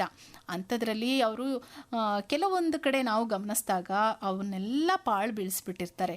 ಅದರ ಒಂದು ಸ್ವಚ್ಛತೆಯನ್ನು ಸಹ ಅವರು ಮಾಡೋದಕ್ಕೆ ಹೋಗಿರಲ್ಲ, ಪಾಳು ಬಿದ್ದು ಬಿಟ್ಬಿಟ್ಟಿರ್ತಾರೆ. ಸೊ ಅಲ್ಲಿ ನಾವು ಮುಂದಿನ ಒಂದು ಪೀಳಿಗೆಗೆ ಆ ಕಲ್ಯಾಣಿಗಳ ಒಂದು ಪರಿಚಯವನ್ನು ಸಹ ಮಾಡಿಕೊಡೋದು ಮರ್ತೇ ಹೋಗ್ಬಿಡುತ್ತೇನೋ ಅನ್ನೋ ಒಂದು ಭಯದಲ್ಲಿದ್ವಿ. ನೀವು ಈಗ ಹೇಳಿದ್ದನ್ನು ಕೇಳಿದ್ರೆ ಒಂದು ಖುಷಿ ಆಗತ್ತೆ. ಏನಪ್ಪ ಇದು, ಇನ್ನೂ ನಮ್ಮ ಒಂದು ಪುರಾತನ ಸಂಸ್ಕೃತಿ ಹಾಗೆ ಉಳಿತಾ ಇದೆ, ಕಲ್ಯಾಣಿಗಳನ್ನು ಸಹ ನಾವು ಮುಂದಿನ ಪೀಳಿಗೆಯಲ್ಲಿ ನೋಡ್ಬೋದು ಅನ್ನೋದು ಒಂದು ಖುಷಿಯಾದ ವಿಚಾರ. ಇದನ್ನೆಲ್ಲ ಹೇಗೆ ನೀವು ಮಾಡಬೇಕು, ಯಾರು ನಿಮಗೆ ಪ್ರೇರಣೆ ನೀಡಿದ್ದು, ನಿಮ್ಗೆ ಯಾಕೆ ಅನ್ನಿಸ್ತು ಈ ಒಂದು ಕಲ್ಯಾಣಿಗಳನ್ನು ಪುನಶ್ಚೇತನಗೊಳಿಸ್ಬೇಕು ಅಂತ? ನೀರು ಜೀವಜಲ ಅಂತ ಹೇಳ್ತೀವಿ. ನೀರು ಇಲ್ಲ ಅಂತಂದ್ರೆ ಯಾರು ಕೂಡ ಬದುಕೋಕ್ ಸಾಧ್ಯ ಇಲ್ಲ. ಹಾಗಾಗಿ ಇಂದಿನ ದಿನದಲ್ಲಿ ರಾಜ ಮಹಾರಾಜರು ಇರ್ಬೋದು, ದೊಡ್ಡವರು ಕೂಡ ಒಂದು ಕಲ್ಯಾಣಿಗಳನ್ನ, ಗ್ರಾಮಕ್ಕೂ ಒಂದೊಂದು ಪುಟ್ಟದಾದ ಕಲ್ಯಾಣಿಗಳನ್ನ, ದೊಡ್ಡದಾದ ಕಲ್ಯಾಣಿಗಳನ್ನ, ಇತರೆ ಬೇರೆ ಬೇರೆ ಭಾಗಗಳಲ್ಲಿ ಕಲ್ಯಾಣಿಗಳನ್ನ ಕಟ್ಟಿ ಅವರು ಜೀವಜಲ ಅಥವಾ ಪ್ರಾಣಿ ಪಕ್ಷಿಗಳಿಗೆ ಅಥವಾ ಎಲ್ಲರೂ ಕೂಡ ನೀರನ್ನ ತರೋದಕ್ಕೆ ಅಥವಾ ಬಳಸೋದಕ್ಕೆ, ಜೀವವನ್ನ ಸಂರಕ್ಷಣೆ ಮಾಡ್ಕೊಳ್ಳೋದಕ್ಕೆ ಒಂದು ಬಹಳಷ್ಟು ಕೊಡುಗೆಯಾಗಿ ಕೊಟ್ಟು ಹೋಗಿದ್ದಾರೆ. ಆದ್ರೆ ಇವತ್ತಿನ ದಿನಗಳಲ್ಲಿ ಆ ಕಲ್ಯಾಣಿಗಳು ಒಂದು ಬಳಕೆ ಕಡಿಮೆ ಆಗ್ತಾ ಇದೆ. ಯಾಕೆ ಬಳಕೆ ಕಡಿಮೆ ಆಗ್ತಾ ಇದೆ ಅಂತ ಅಂದ್ರೆ ನಾವು ಯೋಚನೆ ಮಾಡೋದಾದ್ರೆ ಪ್ರತಿ ಮನೆಗೂ ಕೂಡ ನಲ್ಲಿ ಬರ್ತಾ ಇದೆ. ಬೇರೆ ಬೇರೆ ಇತರೆ ಎಲ್ಲ ಒಂದು ಆಡಂಬರದ ಒಂದು ಸೌಕರ್ಯ ಕಣ್ಣು ಮುಂದೆ ಇರುವಾಗ ನಮ್ಗೆ ಹಳೆಯ ಒಂದು ಪದ್ಧತಿಗಳಾಗ್ಲಿ, ನಮ್ಗೆ ಮುಂಚೆ ನಮ್ಮ ಹಿರಿಯರನ್ನ ಹೇಗೆ ರಕ್ಷಣೆ ಮಾಡಿದೆ, ಅವಾಗೆಲ್ಲ ಈ ಸೌಕರ್ಯ ಇರಲಿಲ್ಲ. ಅವಾಗೆಲ್ಲ ನಮ್ಗೆ ಯಾರು ಕಾಪಾಡಿದ್ದು, ಯಾವುದ್ರ ಮೂಲಕ ನಮ್ಮ ಒಂದು ಜೀವನ ಉಳಿಸ್ಕೊಂಡು ಬಂದಿದೀವಿ ಅಂತ ತಿರುಗಿ ನೋಡೋದಾದ್ರೆ ನಮ್ಗೆ ಈ ಕಲ್ಯಾಣಿಗಳು ಎದುರಿಗೆ ಬರುತ್ತೆ ಅಲ್ವಾ? ಈ ಒಂದು ಕಲ್ಯಾಣಿಗಳನ್ನು ನೀವು ಪುನಶ್ಚೇತನ ಮಾಡೋದ್ರಲ್ಲಿ ತೊಡಗಿಸ್ಕೊಂಡಿದ್ದೀರಾ ಅಂದರೆ ತುಂಬಾ ಖುಷಿ ಆಗುತ್ತೆ. ಅಂದರೆ ಕಲ್ಯಾಣಿಗಳು ಅಂತ ಅಂದರೆ ಆಲ್ಮೋಸ್ಟ್ ಅವಾಗಿನದೆಲ್ಲ ತುಂಬ ಆಳವಾಗಿರುತ್ತೆ ಕಲ್ಯಾಣಿಗಳು. ಆಮೇಲೆ ಸುತ್ತಲೂ ಸಹ ಒಂದು ದೊಡ್ಡದಾದ ಕಲ್ಯಾಣಿಗಳು, ಕಲ್ಲಿನಲ್ಲಿ ಕಟ್ಟಿರುವಂತಹ ಕಲ್ಯಾಣಿಗಳನ್ನು ನೋಡ್ತೀವಿ ನಾವು. ಕಡ್ಪ ಕಲ್ಲು ಆ ಥರದ್ದೇನೋ ಹೇಳ್ತಾರೆ, ಆ ಥರದಲ್ಲಿ ಕಟ್ಟಿರುವಂತಹ ಕಲ್ಯಾಣಿಗಳೇ ಸಾಕಷ್ಟಿರುತ್ತೆ. ಅದರಲ್ಲೆಲ್ಲ ಗಿಡ ಮರಗಳು, ಹಳೆಯ ಒಂದು ಬೇಡವಾದಂತಹ ಒಂದು ಗಿಡಗಳೆಲ್ಲ ಬೆಳ್ಕೊಂಡಿರುತ್ತೆ. ಆ ಒಂದು ಕೆಲಸ ಮಾಡ್ತೀರಾ ಅಂದರೆ ತುಂಬಾ ಶ್ರಮ ವಹಿಸ್ಬೇಕು. ಇದು ನೀವು ಒಬ್ಬರಿಂದ ಮಾಡೋಕ್ಕಂತೂ ಖಂಡಿತ ಸಾಧ್ಯ ಆಗಲ್ಲ, ನಿಮಗೆ ಒಂದು ತಂಡ ಅಂತೂ ಬೇಕೇ ಬೇಕಾಗಿರುತ್ತೆ. ಈ ಒಂದು ಕಷ್ಟಕರವಾದಂಥ ಕೆಲಸವನ್ನ, ಶ್ರಮದಾನವನ್ನ ಮಾಡೋದಕ್ಕೆ ನಿಮ್ಗೆ ಹೇಗೆ ಕೈ ಜೋಡಿಸ್ತಾರೆ ಸರ್? ಇದರಲ್ಲಿ ಇದು ಪ್ರಾರಂಭ ಮಾಡಿದ್ದು ನಾವು 2014ರಲ್ಲಿ. ಅವತ್ತಿನ ದಿನಗಳಲ್ಲಿ ಕರ್ನಾಟಕ ರಾಜ್ಯಾದ್ಯಂತ ಸೇರಿದಂತೆ ಹಾಸನ ಜಿಲ್ಲೆ ಕೂಡ ಮಳೆ ಕಡಿಮೆ ಇತ್ತು. ಇವತ್ತಿನ ದಿನ ನಾವು ಈ ಕಲ್ಯಾಣಿಗಳನ್ನ, ಇಡೀ ರಾಜ್ಯಾದ್ಯಂತ ಕಲ್ಯಾಣಿಗಳನ್ನ ಪುನಶ್ಚೇತನ ಮಾಡ್ತಾ ಇದ್ವಿ. ಈಗಾಗಲೇ 105 ಕಲ್ಯಾಣಿಗಳನ್ನ ನಾವು ಉಳಿತಿದ್ವಿ. ಯಾಕೆಂತಂದ್ರೆ ಒಂದೊಂದು ಕಲ್ಯಾಣಿ ಕೂಡ ಬಹಳ ಮಹತ್ತರವಾದ ಒಂದು ಐತಿಹಾಸಿಕ ಒಂದು ಮಹತ್ವ ಇದೆ, ಇತಿಹಾಸ ಇರುತ್ತೆ. ಇದಿದೆ. ದೇವರ ಒಂದು ಪುರಾಣಗಳು ಹೇಳುತ್ತೆ, ಸಾವಿರಾರು ಇತಿಹಾಸಗಳನ್ನ ಹೇಳ್ತಕ್ಕಂಥ ಒಂದು ಸಾಕಷ್ಟು ಮಾಹಿತಿ ಇದೆ. ನಾವು ಒಂದೊಂದು ಗ್ರಾಮಕ್ಕೆ ಹೋದಾಗ ಸಾವಿರಾರು ವರ್ಷದ ಕಲ್ಯಾಣಿ, ಈ ಗ್ರಾಮದಿಂದ ಇದೊಂದು ಕಲ್ಯಾಣಿ ನಮ್ಮ ಊರನ್ನ ಕಾಪಾಡಿತ್ತು, ನಾವೆಲ್ಲರೂ ಕೂಡ ಈ ನೀರನ್ನೇ ದೇವಸ್ಥಾನಕ್ಕೆ ತರ್ತಾ ಇದ್ದು, ನಾವೆಲ್ಲರೂ ಕೂಡ ಇದೇ ನೀರನ್ನ ಕುಡಿತಾ ಇದ್ದು ಅಂತ ಹೇಳತಕ್ಕಂತ ಸಾವಿರಾರು ಜನರನ್ನ ನಾವು ಇವತ್ತಿನ ದಿನ ನೋಡ್ತಾ ಇದೀವಿ. ಯಾಕೆಂತಂದ್ರೆ ಕಲ್ಯಾಣಿಗಳು ಇವತ್ತು ಅದೇ ನಾವು ಹೇಳ್ದಾಗೆ ನಲ್ಲಿಗಳು ಪ್ರತಿ ಮನೆಗೂ ಕೂಡ ನೀರು ಮನೆ ಹತ್ರನೇ ಬರ್ತಾ ಇರೋದ್ರಿಂದ ಈ ಕಲ್ಯಾಣಿಗಳ ಒಂದು ಸ್ವಲ್ಪ ಕಾಳಜಿ ನಮಗೆ ಎಲ್ರಿಗೂ ಕೂಡ ಕಡಿಮೆ ಆಗ್ತಾ ಇದೆ. ಹಾಗಾಗಿ ಇವತ್ತಿನ ದಿನ ಈ ಎಷ್ಟೋ ಕಲ್ಯಾಣಿಗಳು ಪಾಳ್ಬಿದ್ದು ಹೋಗ್ತಾ ಇದಾವೆ. ಇಂಥ ಕಲ್ಯಾಣಿಗಳನ್ನ ನಾವು 2014ರಿಂದ ನಾವು ಜೀವ ಜಲ ಉಳಿಸಿ ಜೀವ ಸಂಕುಲ ಸಂರಕ್ಷಿಸಿ ಅಂತ ಒಂದು ಜಲಾಭಿಯಾನವನ್ನು ಪ್ರಾರಂಭ ಮಾಡುದು. ಅಂದಿನಿಂದ ನಾವು ಈಗಾಗಲೇ 10 ವರ್ಷಗಳ ಸತತವಾಗಿ ಮುಂದುವರ್ಸ್ಕೊಂಡು ಬರ್ತಾ ಇದೀವಿ. ಅಂದಿನಿಂದ ಇಲ್ಲಿ ಸಾವಿರಾರು ವರ್ಷಗಳ ಇತಿಹಾಸ ಇರತಕ್ಕಂಥ ಕಲ್ಯಾಣಿಗಳನ್ನ ಹೂಳೆತ್ತಾ ಇದೀವಿ. ಅದು ನಾವು ಹೂಳೆತ್ತದು ಅಂದ್ರೆ ಯಂತ್ರಗಳು ಬಳಸಲ್ಲ, ನಾವೆಲ್ಲರೂ ಕೂಡ ಶ್ರಮದಾನದ ಮೂಲಕ ಮಾಡ್ಬೇಕು. ಯಾಕೆಂತಂದ್ರೆ ಇದು ಶ್ರಮದಾನ ತುಂಬಾ ಬಹಳ ಸ್ವಲ್ಪ ಕಷ್ಟವಾಗಿರುತ್ತೆ. ಯಾಕೆಂತಂದ್ರೆ ಒಂದೊಂದು ಕಲ್ಯಾಣಿಗಳು 40-50 ಅಡಿ ಆಳ ಇರುತ್ತೆ, ಮತ್ತೆ ತುಂಬಾ ದೊಡ್ಡದಾಗಿರುತ್ತೆ. ಒಂದೊಂದು ಕಲ್ಯಾಣಿಗಳನ್ನ ಕನಿಷ್ಠ ಅಂದ್ರೂ 15-20 ದಿವಸಗಳ ಕಾಲ ನಾವು ಮಣ್ಣನ್ನು ತೆಗಿಬೇಕು, ತ್ಯಾಜ್ಯವನ್ನು ತೆಗಿಬೇಕು. ಯಾಕೆಂತಂದ್ರೆ ಎಷ್ಟೋ ಕಲ್ಯಾಣಿಗಳು ಬಹಳಷ್ಟು ಒಂದು ಈಗಾಗಲೇ ನೀವು ಹೇಳಿದಾಗೆ ಗಿಡ ಮರಗಳು ಬೆಳೆದೋಗಿದಾವೆ. ಯಾಕೆಂತಂದ್ರೆ ನಮಗೆ ಕಾಳಜಿ ಕಡಿಮೆ ಆಗ್ತಾ ಇದೆ. ಒಂದು ಹಿಂದೆ ನಮಗೆ ಕೊಟ್ಟೋಗಿರ್ತಕ್ಕಂಥ ಕಲ್ಯಾಣಿಗಳನ್ನ, ಪುರಾತನವಾದ ಒಂದು ಸಂಸ್ಕೃತಿಗೆ ನಮಗೆ ಆಧಾರವಾಗಿರ್ತಕ್ಕಂಥ ಕಲ್ಯಾಣಿಗಳನ್ನ ಇವತ್ತಿನ ದಿನ ಉಳಿಸ್ಕೋಬೇಕು, ಮತ್ತೆ ಅಂತರ್ಜಲವನ್ನು ಹೆಚ್ಚಿಸಬೇಕು. ನಮಗ್ ಬೇಡ ಅಂತಂದ್ರೂ ಪ್ರಾಣಿ ಪಕ್ಷಿಗಳಿಗಾದ್ರೂ ಕೂಡ ನೀರ್ ಬೇಕು. ಅದ್ರಲ್ಲಿ ನಮಗೆ ಏನ್ ಬೇಕು ಅಂತ ನಾವು ಜನರಾದಂತಹ ನಾವು ಕೇಳಿ ತಿಳ್ಕೊಬಹುದು. ಆದ್ರೆ ಈ ಪ್ರಾಣಿ ಪಕ್ಷಿಗಳು ಪಾಪ ಏನು ಕೇಳೋಕ್ಕಾಗಲ್ಲ. ಅವಕ್ಕೆ ಅಂತಾನೆ ಸೀಮಿತವಾಗಿರೋದು ಅಂದ್ರೆ ಈ ಕಲ್ಯಾಣಿಗಳಲ್ಲಿ ಸಹ ಅವರು ಜೀವವನ್ನ ಉಳಿಸ್ಕೋಬೇಕು. ಸೊ ಇಂಥ ಒಂದು ಕೆಲಸವನ್ನ ಮಾಡ್ತಾ ಇದ್ದೀರಾ, ನಿಮ್ಗೆ ಹೇಗೆ ಖುಷಿಯನ್ನ ಇದು ತುಂಬಾ ಪ್ರಾರಂಭದಿಂದ ನಮಗೆ ಒಂದು ಅವತ್ತಿನ ದಿನ ಬರಗಾಲ 2014-15 ಇಸ್ವಿದು. ಎಲ್ಲರೂ ಗ್ರಾಮಕ್ಕೆ ಹೋಗಿ ನಿಮ್ಮ ಕಲ್ಯಾಣಿಗಳನ್ನ ಹೂಳೆತ್ ಕೊಡ್ತೀವಿ, ನಿಮಗೆ ನೀರಿಗೆ ಕಷ್ಟ ಆಗಿದೆ, ನಮ್ಮ ಒಂದು ತಂಡ ಇದೆ, ಈ ತರ ಮಾಡ್ಕೊಡ್ತೀವಿ ಅಂದಾಗ ಗ್ರಾಮಸ್ಥರಿಗೆ ನಂಬಿಕೆ ಇಲ್ಲ. ಯಾಕೆಂತಂದ್ರೆ ಬರಗಾಲದಲ್ಲಿ ನೀರೆಲ್ ಬರುತ್ತಪ್ಪ, ಸುಮ್ನೆ ನೀವು ಈ ತರ ನಿಮ್ ಶ್ರಮ ವ್ಯರ್ಥ ಆಗುತ್ತೆ ಅಂತೇಳಿ 10 ಗ್ರಾಮಗಳಲ್ಲಿ ಇದೇ ತರ ಹೇಳಿದ್ರು. ಆದ್ರೆ ನಮಗೆ ಪ್ರಾರಂಭದ ಒಂದೇ ಕಲ್ಯಾಣಿ ನಮಗೆ ಅಲ್ಲಿ ದೊಡ್ಡಗೇಣಗೇರಿ ಅಂತ ಒಂದು ಕಲ್ಯಾಣಿ ಒಂದು ಗ್ರಾಮ, ಆ ಗ್ರಾಮದಲ್ಲಿ ಅವತ್ತಿನ ದಿನಕ್ಕೆ ಬರಗಾಲ, ನೀರಿಲ್ಲ. ಬೇರೆ ಊರಿಂದ ಟ್ಯಾಂಕರ್ ಅಲ್ಲಿ ನೀರು ಹೊಡಿತಾ ಇದ್ರು. ಅಲ್ಲಿ ನಮ್ಮ 40 ಜನರ ತಂಡ ಅವತ್ತು ನಾವೇ ಅಲ್ಲಿ ಅಡಿಗೆಯನ್ನು ಮಾಡ್ಕೊಂಡು ಒಂದು ಕಲ್ಯಾಣಿಯನ್ನು ಉಳೆತ್ತದಕ್ಕೆ ಪ್ರಾರಂಭ ಮಾಡುದು. ಸಂಜೆ ವೇಳೆಗೆ ಹಾಲಿನಂತ ನೀರು ಬರಕ್ ಪ್ರಾರಂಭ ಆಯ್ತು. ನಮ್ಮ ತಂಡದ ಪ್ರತಿಯೊಬ್ಬರಿಗೂ ಕೂಡ ಸಂತೋಷ ಪ್ರಾರಂಭ ಆಯ್ತು. ಆದ್ರೂ ಒಂದು 3 ದಿವಸ ಮತ್ತೆ ನಮಗೆ ಸಂಜೆ ಆಯ್ತಾ ನಮಗೆ ಕೆಲಸ ಮಾಡಕ್ ಆಗ್ಲಿ. ಯಾಕೆಂತಂದ್ರೆ ನೀರು ತುಂಬಾ ಬರಕ್ ಪ್ರಾರಂಭ ಆಯ್ತು. ಯಾಕೆಂದ್ರೆ ಜಲಬಿಂಬಗಳು ಏನ್ ಮುಚ್ಚೋಗಿದ್ದು ಅವೆಲ್ಲವೂ ಕೂಡ ತೆರೆತಾ ಹೋದು, ಕಲ್ಯಾಣಿ ತುಂಬ್ತಾ ಹೋಯ್ತು. ನಮಗೆ ಇದ್ ಮಾಡಕ್ಕೆ ಆಗ್ಲಿಲ್ಲ ಶ್ರಮದಾನವನ್ನ. ಇನ್ನೊಂದ್ 2 ದಿವಸ ಬಿಟ್ಟು ನಾವು ಅಲ್ಲಿ ಹೋಗಿ ನೋಡ್ತೀವಿ, ದನಕರುಗಳನ್ನು ಹೊಡ್ಕೊಬಂದು ನೀರ್ ಕುಡಿಸ್ತಾ ಇದ್ದಾರೆ. ತುಂಬಾ ಕಣ್ಣಲ್ಲಿ ಆನಂದದ ನೀರು ಬಂತು, ಸಾರ್ಥಕತೆ ಭಾವನೆ ಬಂತು. ಬಹಳ ಖುಷಿಯಾಗುತ್ತೆ. ಈ ತರ 105 ಕಲ್ಯಾಣಿಗಳನ್ನ ಇಲ್ಲಿ ದೊಡ್ಡಬಳ್ಳಾಪುರ ಇರ್ಬೋದು, ಮಾಗಡಿ ಇರ್ಬೋದು, ತಿಪ್ಟೂರ್ ಇರ್ಬೋದು, ಮೈಸೂರು, ಹೀಗೆ ಮಂಡ್ಯ, ಪ್ರತಿಯೊಂದು ಜಿಲ್ಲೆಯಲ್ಲೂ ಕೂಡ ನಾವು ಈಗಾಗಲೇ ರಾಜ್ಯಾದ್ಯಂತ ಈ ಕಲ್ಯಾಣಿಗಳನ್ನ ಸಂರಕ್ಷಣೆ ಮಾಡಿ ಪುನಶ್ಚೇತನ ಮಾಡತಕ್ಕಂಥ ಒಂದು ಕಾಯಕದಲ್ಲಿ ಸಾವಿರಾರು ಜನ ರೋವರ್ಸ್, ರೇಂಜರ್ಸ್ಗಳು ಮತ್ತೆ ಸ್ಥಳೀಯ ಗ್ರಾಮದ ಯುವಕರು, ಗ್ರಾಮಸ್ಥರು ಸಹಕಾರ ಕೊಡ್ತಾ ಇದ್ದಾರೆ. ಹಾಗಾಗಿ ಕಲ್ಯಾಣಿಗಳನ್ನ ಸಂರಕ್ಷಣೆ ಮಾಡತಕ್ಕಂಥ ಒಂದು ಮಹತ್ತರವಾದ ಒಂದು ಕಾಯಕ ಸಾಗ್ತಾ ಇದೆ. ಮತ್ತೆ ಇದನ್ನ ಹೊರತುಪಡಿಸಿ ನೀವು ಮತ್ತೆ ಈ ಪ್ರಾಣಿ ಪಕ್ಷಿಗಳಿಗೋಸ್ಕರನೇ ಏನೆಲ್ಲ ಕೆಲಸವನ್ನ ಮಾಡ್ತೀರಾ ಅದರ ಒಂದು ರಕ್ಷಣೆಗಾಗಿ? ಯಾಕೆಂದ್ರೆ ಕೆಲವು ಸಂದರ್ಭಗಳಲ್ಲಿ ಈಗ ನಾವು ಮಂಗಗಳು ಬೇರೆ ಬೇರೆ ಅಥವಾ ಪ್ರಾಣಿ ಪಕ್ಷಿಗಳಿಗೆ ಅವುಗಳಿಗೆ ಆಹಾರ ಇರಲ್ಲ. ಕೆಲವು ಕಡೆ ಹಣ್ಣಿನ ಮರಗಳು ಇರುತ್ತೆ, ಕೆಲವು ಕಡೆ ಇರಲ್ಲ. ಅಂತ ಸಂದರ್ಭಗಳಲ್ಲಿ ನಾವೇನ್ ಮಾಡ್ತೀವಿ ಅಂತಂದ್ರೆ ಅಲ್ಲಿಗೆ ಸ್ವಲ್ಪ ಅಗತ್ಯವಾಗಿ ಬೇಕಾಗಿರತಕ್ಕಂತ ಗಿಡಗಳನ್ನ ಹೆಚ್ಚಿಗೆ ನಡ್ತಾ ಇದೀವಿ. ಆಲ, ಹತ್ತಿ ಇರ್ಬೋದು, ನೇರ್ಲೆ ಮರ, ಈ ತರ ಒಂದು ಭಾಗದಲ್ಲಿ ಅವುಗಳನ್ನ ನೆಟ್ಟು ಅದು ಮುಂದಿಂದು 4-4 ವರ್ಷ ಬೇಕು. ಆದ್ರೂ ಕೂಡ ಈಗ ಸದ್ಯಕ್ಕೆ ಏನ್ ಮಾಡ್ತೀವಿ ಅಂತಂದ್ರೆ ಅವುಗಳಿಗೆ, ಪಕ್ಷಿಗಳಿಗೆ ಮತ್ತೆ ವಿವಿಧ ಜಾತಿಯ ಹಣ್ಣುಗಳನ್ನ ನಾವು ಅಲ್ಲಲ್ಲಿ ಹಣ್ಣುಗಳನ್ನ ಸಂಗ್ರಹಣೆ ಮಾಡ್ಕೊಂಡು ಹೋಗಿ ಕೆಲವರು ಸ್ವಯಂ ಪ್ರೇರಿತ ಈ ತರ ಸೇವೆಗಳನ್ನ ಮಾಡ್ತಾ ಇದೀವಿ ಅಂತಂದ್ರೆ ಅವರು ಕೂಡ ಬರ್ತಾರೆ.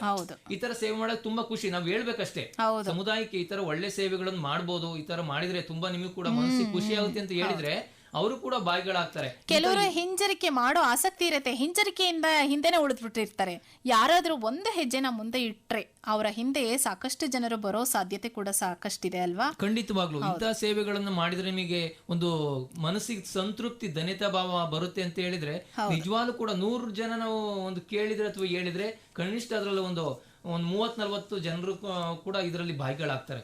ಇಂಥ ಸೇವೆಗಳನ್ನ ನಾವು ಅಭಿಯಾನದ ರೀತಿಯಲ್ಲಿ ಮಾಡ್ಬೇಕು. ಯಾಕೆಂತಂದ್ರೆ ಒಬ್ಬರಿಂದ ಈ ಸೇವೆಗಳನ್ನ ಮುಂದುವರ್ಸ್ಕೊಂಡು ಹೋಗೋದಕ್ಕೆ ಸಾಧ್ಯ ಆಗಲ್ಲ. ಹಾಗಾಗಿ ಈ ತರ ಸೇವೆಗಳನ್ನ ಈಗಾಗಲೇ ಹಣ್ಣುಗಳನ್ನು ಕೊಡತಕ್ಕಂತ ಒಂದು ಅವುಗಳಿಗೆ ನೀರನ್ನ ಬೇಸಿಗೆ ಸಂದರ್ಭದಲ್ಲಿ ನೀರನ್ನ ಬಟ್ಲು ಅಥವಾ ಈ ತರ ನೀರಿನ ತೊಟ್ಟಿ, ಸಿಮೆಂಟು ತೊಟ್ಟಿಗಳನ್ನ ತಗೊಂಡೋಗಿ ಅಲ್ಲಿ ನೀರನ್ನ ಮಡಿಕೆ ವಿವಿಧ ಇದರಲ್ಲಿ ನೀರನ್ನ ಇಟ್ಬಿಟ್ಟು ಅವುಗಳಿಗೆ ಬೇಸಿಗೆಯಲ್ಲಿ ದಾಹವನ್ನ ಹಿಂಗಿಸಿ ಮತ್ತು ಅವುಗಳಿಗೆ ಹಸಿವನ್ನು ನೀಗಿಸತಕ್ಕಂಥ ಒಂದು ಪುಟ್ಟದಾದ ಒಂದು ಅಳಿಲು ಸೇವೆಯನ್ನ ನಮ್ಮ ತಂಡ ಹಾಗೂ ಇತರ ಒಂದು ಸಹಕಾರದಲ್ಲಿ ನಾವು ಮಾಡ್ಕೊಂಡು ಬರ್ತಾ ಇದ್ವಿ. ಖುಷಿ ಆಗತ್ತೆ.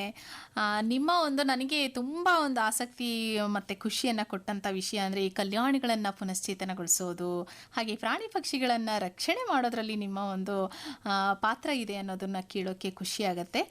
ಸೊ ಇಷ್ಟೆಲ್ಲ ಮಾಡಿರುವಂತಹ ನಿಮಗೆ ಖಂಡಿತ ಪ್ರಶಸ್ತಿಗಳಂತೂ ಸಿಕ್ಕಿರುತ್ತೆ. ನೀವು ನಿಮಗೆ ದೊರೆತಂತಹ ಪ್ರಶಸ್ತಿಗಳ ಬಗ್ಗೆ ಹೇಳೋದಾದ್ರೆ ಯಾವೆಲ್ಲ ಪ್ರಶಸ್ತಿಗಳನ್ನ ತಮ್ಮದಾಗಿಸ್ಕೊಂಡಿದ್ದೀರಾ? ಈಗ ಹೇಳ್ದಾಗೆ ಈ ನಮಗೆ ಸೇವೆನೇ ಅಂದ್ರೆ ಉಸಿರು. ಸೇವೆ ಮಾಡೋದಕ್ಕೆ ತುಂಬಾ ಸಂತೋಷ ಆಗುತ್ತೆ. ನಾವು ಕೂಡ ಇಲ್ಲಿ ತನಕ ಯಾವುದೇ ಒಂದು ಪ್ರಶಸ್ತಿಗಾಗಿ ಒಂದು ಅಪೇಕ್ಷೆಯನ್ನು ಮಾಡಿಲ್ಲ. ಆದ್ರೂ ಕೂಡ ಸಾಕಷ್ಟು ಒಂದು ಪ್ರಶಸ್ತಿಗಳು ನಮ್ಮ ವಿದ್ಯಾರ್ಥಿ ಜೀವನದಲ್ಲೇ ನಮಗೆ ಒಂದು ಪದವಿಯನ್ನು ಮಾಡಂತ ಸಂದರ್ಭದಲ್ಲಿ ಒಂದು 3 ವರ್ಷಗಳು ಕೂಡ ಸತತವಾಗಿ ಬೆಸ್ಟ್ ಸ್ಟೂಡೆಂಟ್ ಅವಾರ್ಡ್ ಅನ್ನು ಕೊಟ್ಟಿದ್ರು. ಅದು ಪ್ರಾರಂಭದಲ್ಲಿ ಮತ್ತೆ NSS ಶಿಬಿರ ಆಯ್ತು ಅವತ್ತಿನ ದಿನಗಳಲ್ಲಿ. ಆ ಸಂದರ್ಭದಲ್ಲೇ ಒಂದು ನೆಲ ಜಲ ಸಂರಕ್ಷಣಾ ಒಂದು ಸಮಿತಿ ಇತ್ತು. ಅವರು ಒಳ್ಳೆ ಸೇವೆಯನ್ನು ಮಾಡ್ತಾ ಇದ್ದಾರೆ, ಮುಂದಕ್ಕೆ ನಿಮ್ಮ ಸೇವೆ ಬೇಕು ಅಂತೇಳಿ ಅವತ್ತಿನ ದಿನದಲ್ಲೇ ಒಂದು ಸನ್ಮಾನವನ್ನು ಮಾಡಿದ್ರು. ಅದು ನಮಗೆ ಗೊತ್ತೇ ಇಲ್ಲ ನೋಡಿ, ಈ ತರ ಸೇವೆಗಳನ್ನು ಮಾಡೋದ್ರಿಂದ ಎಷ್ಟೆಲ್ಲ ಒಂದು ಇದು ಸಿಗುತ್ತೆ ಅನ್ನೋದು. ಆದ್ರೆ ಇವತ್ತಿನ ದಿನಗಳಲ್ಲಿ ನಮಗೆ ಸಾಕಷ್ಟು ಒಂದು ಪುರಸ್ಕಾರಗಳನ್ನ ಹಲವಾರು ಸಾಕಷ್ಟು ಕೊಟ್ಟು ಒಂದು ಗೌರವಿಸಿದ್ದಾರೆ. ಅದರಲ್ಲಿ ಜಿಲ್ಲಾ ಮಟ್ಟದ ನೆಹರು ಯುವ ಕೇಂದ್ರ ಭಾರತ ಸರ್ಕಾರದ ಒಂದು ಜಿಲ್ಲಾ ಮಟ್ಟದ ಒಂದು ಯುವ ಪ್ರಶಸ್ತಿ ಬಂದಿದೆ. ಮತ್ತೆ ಜಿಲ್ಲಾಡಳಿತದ ವತಿಯಿಂದ ಗಣರಾಜ್ಯೋತ್ಸವ, ಸ್ವಾತಂತ್ರ್ಯೋತ್ಸವ ಪ್ರಶಸ್ತಿಗಳು, ಮತ್ತೆ ಕೆಂಗಲ್ ಹನುಮಂತಯ್ಯ ಬೆಂಗಳೂರಿನಿಂದ ರಾಜ್ಯ ಪ್ರಶಸ್ತಿಯನ್ನು ಕೊಟ್ಟು ಗೌರವಿಸಿದ್ದಾರೆ. ಮತ್ತೆ ರಾಜ್ಯಪಾಲರು ನಮ್ಮ ಭಾರತ್ ಸ್ಕೌಟ್ಸ್ ಅಂಡ್ ಗೈಡ್ಸ್ ನಮ್ದು ಏಕಲವ್ಯ ರೋವರ್ ಮುಕ್ತ ದಳದ ತಂಡಕ್ಕೆ, ಯಾಕೆಂದ್ರೆ ರಾಜ್ಯದ ನಮ್ಮ ಮುಖ್ಯ ಆಯುಕ್ತರಾಗಿರ್ತಕ್ಕಂಥ PGR ಸಿಂಧೆ ಸರ್ ಅವರು ನಮ್ಮ ಸೇವೆಯನ್ನು ಸದಾಕಾಲ ಗುರುತಿಸ್ತಾ ಇರ್ತಾರೆ. ರಚನಾತ್ಮಕ ಕಾರ್ಯಕ್ರಮಗಳನ್ನ ಕೊಡ್ತಾ ಇದ್ದಾರೆ ಅವರು. ಹಾಗಾಗಿ ನಾವು ಇನ್ನೂ ಕೂಡ ಹೆಚ್ಚೆಚ್ಚು ಸೇವೆಗಳನ್ನು ಇಡೀ ರಾಜ್ಯಾದ್ಯಂತ ಮಾಡೋದಕ್ಕೆ ತುಂಬಾ ಸಹಾಯ ಆಗ್ತಾ ಇದೆ. ಆ ನಿಟ್ಟಿನಲ್ಲಿ ನಮ್ಮ ಯಾವಾಗ್ಲೂ ಕೂಡ ಬೆನ್ತಟ್ಟಿ ಈ ತರ ಒಳ್ಳೆ ಸೇವೆಗಳನ್ನು ಮಾಡ್ತಾ ಇದ್ದೀರಾ, ನೀವು ಬೇರೆಗೆ ಒಂದು ಮಾದರಿ ಆಗಿದ್ದಾರೆ ಅಂತೇಳಿ 100 ಕಡೆ ಈ ತರ ಒಳ್ಳೊಳ್ಳೆ ಸೇವೆಗಳನ್ನು ಮಾಡೋದಕ್ಕೆ ಅವಕಾಶಗಳನ್ನು ಕಲ್ಪಿಸ್ತಾ ಇದ್ದಾರೆ. ಆ ನಿಟ್ಟಿನಲ್ಲಿ ಅವರು ಕೂಡ ಒಂದು ನಮಗೆ ಕಳೆದ ಬಾರಿ ಒಂದು ಗವರ್ನರ್ ನಮ್ಮ ಏಕಲವ್ಯ ರೋವರ್ ಮುಕ್ತ ದಳದ ಒಂದು ತಂಡಕ್ಕೆ ಒಂದು ಯೂನಿಟಿ ಸೇವೆಗಾಗಿ ಒಂದು ಬೆಸ್ಟ್ ಅವಾರ್ಡ್ ಅನ್ನು ಕೂಡ ಅವರು ತುಂಬಾ ನಿಮ್ಗೆ ಹೇಳ್ತಾ ಇದ್ರಿ, ಸಾಲು ಮರದ ತಿಮ್ಮಕ್ಕ ನ್ಯಾಷನಲ್ ಗ್ರೀನರಿ ಅವಾರ್ಡ್ ಕೂಡ ಸಿಕ್ಕಿದೆ ಅಂತ ನಮಗೆ. ಯಾಕೆಂತಂದ್ರೆ ಈ ಒಂದು ಪರಿಸರ ರಕ್ಷಣೆಗಾಗಿ ಕೆಲಸ ಮಾಡ್ತಿರೋದ್ರಿಂದ ಒಂದು ಸಾಲು ಮರ ತಿಮ್ಮಕ್ಕ ಅಂತಂದ್ರೆ ನಾವು ಎಲ್ರಿಗೂ ಕೂಡ ಗೊತ್ತಿದೆ. ಯಾಕೆಂದ್ರೆ ಆ ತಾಯಿ ಮಹಾತಾಯಿ, ವೃಕ್ಷ ಮಾತೆ ಅಂತ ಕರಿತೀವಿ. ಆ ತಾಯಿ ಅಕ್ಷರ ಒಂದು ಗೊತ್ತಿಲ್ಲ ಅಂತಂದ್ರೆ ಇವತ್ತಿನ ದಿನ ಪರಿಸರದ ಜ್ಞಾನವನ್ನ, ಪರಿಸರದ ಒಂದು ತಿಳುವಳಿಕೆನ ಇವತ್ತಿನ ದಿನ ಇಡೀ ಜಗತ್ತಿಗೆ ತೋರಿಸಿದ್ದಾರೆ. ಅಂತ ಮಹಾತಾಯಿ ಹೆಸರಲ್ಲಿ ಒಂದು ಸಾಲುಮರ್ ತಿಮ್ಮಕ್ಕ ನ್ಯಾಷನಲ್ ಗ್ರೀನರಿ ಅವಾರ್ಡ್ ಅನ್ನು ಕೂಡ ನನಗೆ ಕಳೆದ 3 ವರ್ಷಗಳ ಹಿಂದೆ ಕೊಟ್ಟು ಒಂದು ಸರ್ಕಾರ ಗೌರವಿಸಿದ್ರು. ತುಂಬಾ ಸಂತೋಷ ಆಗುತ್ತೆ. ಯಾಕೆಂತಂದ್ರೆ ಈ ತರ ನಮಗೆ ಪ್ರಶಸ್ತಿಗಳು ಬರುತ್ತೆ ಅಂತ ನಾವು ಯಾವತ್ತೂ ಕೂಡ ಮಾಡಿಲ್ಲ. ಆದ್ರೆ ಕೂಡ ಸಾಕಷ್ಟು ಪ್ರಶಸ್ತಿಗಳು ಈ ತರ ಒಂದು ಗೌರವಿಸಿ ಒಂದು ಬೆನ್ನು ತಟ್ಟತಕ್ಕಂಥ ಒಂದು ಸಾಕಷ್ಟು ಒಂದು ಸಂಘ ಸಂಸ್ಥೆಗಳು ಇವತ್ತಿಗೂ ಕೂಡ ನಮಗೆ ಮುಂದೆ ಬರ್ತಾ ಇದ್ದಾರೆ. ಹಾಗಾಗಿ ಈ ತರ ಸೇವೆಗಳನ್ನ ಮಾಡ್ಕೊಂಡು ಈಗ ಬರ್ತಾ ಇದೀವಿ ನಾವು. ಅದೇನೆ, ನೀವು ಒಂದು ಹೆಜ್ಜೆನ ಇಟ್ರೆ ಸಾಕು, ಅಲ್ಲಿ ನಿಮ್ಮ ಹಿಂದೆ ಸಾಕಷ್ಟು ಜನರು ನಾವು ಇದರಿಂದ ಏನಾದರೂ ಒಂದು ಸಾಧನೆಯನ್ನ ಮಾಡಬೇಕು ಅಥವಾ ನಾವು ಒಂದು ಕೊಡುಗೆಯನ್ನ ನೀಡೋದ್ರ ಮೂಲಕ ನಮ್ಮ ಒಂದು ಜೀವನವನ್ನ ಸಾರ್ಥಕತೆಯನ್ನ ಮಾಡ್ಕೋಬೇಕು ಅನ್ನೋ ಒಂದು ಮನೋಭಾವ ಬೆಳೆದು ಬಿಡುತ್ತೆ. ಕೊನೆಯದಾಗಿ ನೀವು ಯುವಕರಿಗೆ ಏನಂತ ಹೇಳ್ತೀರಾ? ಈ ಒಂದು ಸ್ವಯಂ ಸೇವಕರಾಗಿ ಕೆಲಸ ಮಾಡೋದಾಗ್ಲಿ, ಸಮಾಜದ ಒಳಿತಿಗಾಗಿ ಕೆಲಸವನ್ನ ಮಾಡೋದಾಗ್ಲಿ, ಅಥವಾ ಸಮುದಾಯದ ಅಭಿವೃದ್ಧಿಗಾಗಿ ಒಂದು ಸೇವೆಯನ್ನು ಮಾಡೋದಾಗಿ ನೀವು ಒಂದು ಕಿವಿ ಮಾತನ್ನು ಹೇಳೋದಾದರೆ ಯುವಕರಿಗೆ ಏನಂತ ಹೇಳ್ತೀರಾ? ನಾನು ಕೊನೆಯದಾಗಿ ಹೇಳೋದಾದ್ರೆ, ಏಕೆಂದ್ರೆ ನಮ್ಮ ಒಬ್ಬರು ಕಾಂಚನಮಾಲಾ ಮೇಡಮ್ ಅಂತ ಇದ್ದಾರೆ, ಅವರಿಗೆ 75 ವರ್ಷ ಒಂದು ವಯಸ್ಸು. ಇವತ್ತಿಗೂ ಕೂಡ ನಮಗೆ ಸ್ಫೂರ್ತಿ ಅವರು. ಹೌದು. ಯಾಕೆಂತಂದ್ರೆ ಈ ಒಂದು ಇಳಿ ವಯಸ್ಸಿನಲ್ಲೂ ಕೂಡ ನಮಗೆ ನಾವು ಎಲ್ಲಿ ಕರೆದು ಕೂಡ ಯಾವುದೇ ಬೆಟ್ಟ ಗುಡ್ಡಕ್ಕೆ ಹತ್ತುತ್ತಾರೆ, ಬೇಕಾದ್ರೆ ದಿವಸ 20-25 ಕಿಲೋಮೀಟರ್ ನಡಿಗೆ ನಡೀತಾರೆ. ಬೇಕಾದ್ರೆ ಅವರೇ ಗುದ್ಲಿ ತಗೊಂಡು ಅಗಿತಾರೆ, ಗಿಡಗಳನ್ನ ನೆಡ್ತಾರೆ. ಸಾವಿರಾರು ಮಕ್ಕಳಿಗೆ ಇವತ್ತಿನ ದಿನ ಒಂದು ವಿದ್ಯೆನ ದಾನವನ್ನು ಮಾಡ್ತಾ ಇದ್ದಾರೆ. ಅದರ ಜೊತೆಗೆ ಒಂದು ಪರಿಸರವನ್ನ ಕಾಪಾಡಬೇಕು ಅನ್ನೋದೊಂದು ನಿಟ್ಟಿನಲ್ಲಿ ಅದರ ಜೊತೆಗೆ ನಾವು ಇಡೀ ರಾಜ್ಯಾದ್ಯಂತ ಒಂದು ಅಭಿಯಾನ ಮಾಡ್ತಾ ಇದ್ವಿ. ಏನಂತ ಅಂದ್ರೆ, ಒಂದು ಮಣ್ಣನ್ನ ಸಂರಕ್ಷಣೆ ಮಾಡಬೇಕು. ಯಾಕೆಂತಂದ್ರೆ ಇವತ್ತಿನ ದಿನ ರಾಸಾಯನಿಕವನ್ನ ಕೃಷಿ ತುಂಬಾ ಆಗ್ತಾ ಇದ್ದಾರೆ. ಯಾಕೆಂತಂದ್ರೆ ಕಳೆನಾಶಕ ಹೊಡಿತಾ ಇದ್ದಾರೆ. ಯಾಕೆಂದ್ರೆ ಭೂಮಿ ತಾಯಿ ತನ್ನ ಸತ್ವವನ್ನು ಕಳ್ಕೊತಾ ಇದೆ. ಯಾಕೆಂತಂದ್ರೆ ಭೂಮಿ ತಾಯಿಗೆ ನಾವು ಎಲ್ಲರೂ ಕೂಡ, ಯಾಕೆಂದ್ರೆ ಭೂಮಿ ತಾಯಿಗೆ ವಿಷವನ್ನು ಕೊಟ್ರೆ ನಾವು ಹೇಗೆ ಆಹಾರವನ್ನು ಪಡೆಯೋದಕ್ಕೆ ಆಹಾರವನ್ನು ಪಡೆಯೋಕೆ ಸಾಧ್ಯ ಇಲ್ಲ. ಹಾಗಾಗಿ ಒಂದು ರಾಸಾಯನಿಕವನ್ನು ಮುಕ್ತ ಮಾಡಬೇಕು, ಭೂಮಿಯನ್ನ ವಿಷ ಮುಕ್ತ ಮಾಡಬೇಕು. ಹಾಗಾಗಿ ಈ ನಿಟ್ಟಿನಲ್ಲಿ ರಾಜ್ಯಾದ್ಯಂತ ಅಭಿಯಾನವನ್ನು ಮಾಡ್ತಾ ಇದ್ದೀವಿ. ಈ ಒಂದು ಅಭಿಯಾನಕ್ಕೆ ನಮ್ಮ ಕಾಂಚನಮಾಲಾ ಮೇಡಮ್ ಇವತ್ತಿಗೂ ಕೂಡ ನಮಗೆ ಸ್ಫೂರ್ತಿಯಾಗಿ ನಮ್ಮ ಜೊತೆಗೆ ಬರ್ತಾ ಇದ್ದಾರೆ. ಅದು ತುಂಬಾ ಒಂದು ಮಹತ್ವ. ಯಾಕೆಂದ್ರೆ ನಾವು ನೋಡಿ, ಯುವಕರಾಗಿ ನಾವು ಹೋಗ್ತಾ ಇದೀವಿ, ಅವರು 75 ವರ್ಷ ಒಂದು ವಯೋಮಿತಿ ಇದ್ರು ಕೂಡ ಇವತ್ತಿನ ತನಕ ಎಲ್ಲಾ ಕಡೆ ನಮ್ಮ ಜೊತೆ ಬರ್ತಾ ಇದ್ದಾರೆ ರಾಜ್ಯಾದ್ಯಂತ. ತುಂಬಾ ಸಂತೋಷ ಆಗುತ್ತೆ. ಇಂಥ ಸಂದರ್ಭದಲ್ಲಿ ನಾನು ಯುವಕರಿಗೆ ಏನ್ ಹೇಳೋದು ಅಂತಂದ್ರೆ, ಇರುವುದು ಒಂದೇ ಭೂಮಿ. ನಾವೆಲ್ಲರೂ ಕೂಡ ಈ ಭೂಮಿ ತಾಯಿಯನ್ನ, ಈ ಪ್ರಕೃತಿಯನ್ನ, ಈ ಪರಿಸರವನ್ನ ಕಾಪಾಡ್ಬೇಕು. ಯಾಕೆಂತಂದ್ರೆ ಪರಿಸರ ನಮಗೆ ಅನಿವಾರ್ಯ. ಪರಿಸರವನ್ನ ಬಿಟ್ರೆ ಯಾರು ಕೂಡ ಬದುಕೋಕೆ ಸಾಧ್ಯ ಇಲ್ಲ. ಹಾಗಾಗಿ ಎಲ್ಲರೂ ಕೂಡ ಈ ದೇಶದ ಯುವ ಸಂಪತ್ತು, ಯಾಕೆಂದ್ರೆ ಅಗಾಧವಾದ ಭಾರತದಲ್ಲಿ ಯುವ ಸಂಪತ್ತಿದೆ. ಒಮ್ಮೆ ಜಾಗೃತರಾದ್ರೆ ನಾವು ಏನಾದರೂ ದೇಶಕ್ಕೆ, ಯಾಕೆಂದ್ರೆ ನಮ್ಮ ಭಾರತ ಹಳ್ಳಿಗಳ ದೇಶ, ಹಳ್ಳಿಗಳಲ್ಲಿ ಸಾಕಷ್ಟು ಯುವಕರಿದ್ದಾರೆ. ಹಳ್ಳಿಗಳಲ್ಲಿ ಇರತಕ್ಕಂಥ ಎಲ್ಲ ಯುವಕರು, ನಗರದಲ್ಲಿ ಇರತಕ್ಕಂಥ ಸಾವಿರಾರು ಯುವಕರಿದ್ದಾರೆ. ಈಗ ಅವರೆಲ್ಲರೂ ಕೂಡ ಒಮ್ಮೆ ನಾವೇನಾದರೂ ಈ ಸಮುದಾಯಕ್ಕೆ, ಈ ಪ್ರಕೃತಿಗೆ ಒಂದು ಪುಟ್ಟದಾದ ಸೇವೆ ಮಾಡಬೇಕು ಅಂತ ಅವರು ಒಮ್ಮೆ ಚಿಂತನೆ ಮಾಡಿದ್ರೆ, ಚಿಂತನೆ ಮಾಡಿ ಒಂದು ಹೆಜ್ಜೆಯನ್ನು ಮುಂದಿಟ್ಟರೆ ಖಂಡಿತವಾಗ್ಲೂ ಒಂದು ಈ ನಮ್ಮನ್ನು ಒಳ್ಳೆ ಸದೃಢ ಭಾರತವನ್ನ, ಒಂದು ಸದೃಢ ಭೂಮಿಯನ್ನ ಕಟ್ಟೋದಕ್ಕೆ ಅಥವಾ ಭೂಮಿಯನ್ನ ಕಾಪಾಡಿಕೊಳ್ಳೋದಕ್ಕೆ ಖಂಡಿತವಾಗ್ಲೂ ಸಾಧ್ಯ. ಆಗ ಎಲ್ಲರೂ ಕೂಡ ಶ್ರಮಜೀವಿಗಳಾಗೋಣ, ಪರಿಸರವನ್ನ ಸಂರಕ್ಷಣೆ ಮಾಡೋಣ, ಭೂಮಿ ತಾಯಿಯ ಬಗ್ಗೆ ಪ್ರತಿಯೊಬ್ಬರಿಗೂ ಕಾಳಜಿ ಇರಲಿ. ಯಾಕೆಂತಂದ್ರೆ ಪಂಚಭೂತಗಳಿಲ್ಲ ಅಂತಂದ್ರೆ ಯಾರು ಕೂಡ ಬದುಕೋಕೆ ಸಾಧ್ಯ ಇಲ್ಲ. ಹಾಗಾಗಿ ಭೂಮಿಯನ್ನ ರಕ್ಷಣೆ ಮಾಡತಕ್ಕಂಥ ಮಹತ್ತರವಾದ ಹೊಣೆ ನಮ್ಮೆಲ್ಲರದಾಗ್ಲಿ ಅಂತ ಎಲ್ಲ ಒಂದು ದೇಶದ ಒಂದು ಯುವ ಜನರಲ್ಲಿ ಎಲ್ಲರಲ್ಲೂ ಕೂಡ ವಿನಂತಿ ಮಾಡ್ತಾ ಇದ್ದೇನೆ. ಓಕೆ ಸರ್, ಖಂಡಿತ ನಿಮ್ಮ ಒಂದು ಸಂದರ್ಶನವನ್ನು ಮಾಡಿ ನಮಗೂ ಖುಷಿ ಆಯಿತು. ಹಾಗೆಯೇ 1 ಗಂಟೆಗಳ ಕಾಲ ಇನ್ನೂ ಮಾತಾಡೋದಿತ್ತು. 1 ಗಂಟೆ ಬಹಳ ಕಡಿಮೆ ಸಮಯ ಆಗೋಯ್ತು ನಮಗೆ. ಮಾತಾಡ್ತಾ ಇದ್ದರೆ ಇನ್ನೂ ಮಾತಾಡ್ತಾನೆ ಇರೋಣ ಅನ್ನೋ ಒಂದು ಆಸಕ್ತಿದಾಯಕವಾದ ವಿಚಾರಗಳಲ್ಲಿ ನೀವು ನಿಮ್ಮನ್ನು ತೊಡಗಿಸ್ಕೊಂಡಿದ್ದೀರಾ. ಹಾಗೆಯೇ ಸಾಕಷ್ಟು ಪ್ಲಾಸ್ಟಿಕ್ ಮುಕ್ತ ಒಂದು ಕೆಲಸಗಳಲ್ಲಿ ತೊಡಗಿಸ್ಕೊಂಡಿದ್ದೀರಾ. ಸಾವಯವ ಕೃಷಿಯಲ್ಲಿ ನೀವು ನಿಮ್ಮನ್ನು ತೊಡಗಿಸ್ಕೊಂಡಿದ್ದೀರಾ. ರಕ್ತದಾನ ಶಿಬಿರ, ಹಾಗೆಯೇ ಕಲ್ಯಾಣಿಗಳ ಪುನಶ್ಚೇತನ ಮಾಡೋದು, ಗಿಡಗಳನ್ನು ನೆಡೋದು, ಹಾಗೆಯೇ ಸೈಕಲ್ ಜಾಥಾದಲ್ಲಿ ಜಾಗೃತಿಯನ್ನು ಮೂಡಿಸುವಂತಹ ಇಷ್ಟೊಂದು ಕೆಲಸಗಳನ್ನು ಮಾಡ್ತಾ ಇದ್ದೀರಾ. ಮತ್ತಷ್ಟು ಮಗದಷ್ಟು ನಿಮಗೆ ಒಳಿತಾಗಲಿ, ಮತ್ತಷ್ಟು ಸಾಧನೆಯತ್ತ ನಿಮ್ಮ ಹೆಜ್ಜೆಯನ್ನು ಇಡಿ. ಹಾಗೆಯೇ ಮತ್ತಷ್ಟು ಪುರಸ್ಕಾರಗಳು, ಪ್ರಶಸ್ತಿಗಳು ನಿಮ್ಮದಾಗಲಿ ಅಂತ ಹಾರೈಸ್ತಾ ಕಾರ್ಯಕ್ರಮದಲ್ಲಿ ಭಾಗವಹಿಸಿ ಇಷ್ಟೊತ್ತು ನಮ್ಮ ಜೊತೆಯಾಗಿದ್ದಕ್ಕೆ ನಿಮಗೆ ಆಕಾಶವಾಣಿ ಹಾಗೂ ಕೇಳುಗರ ಪರವಾಗಿ ಧನ್ಯವಾದಗಳನ್ನ ತಿಳಿಸ್ತಾ ಇದ್ವಿ. ನಮಸ್ಕಾರ ಸರ್, ಧನ್ಯವಾದಗಳು. ನಮಸ್ಕಾರ.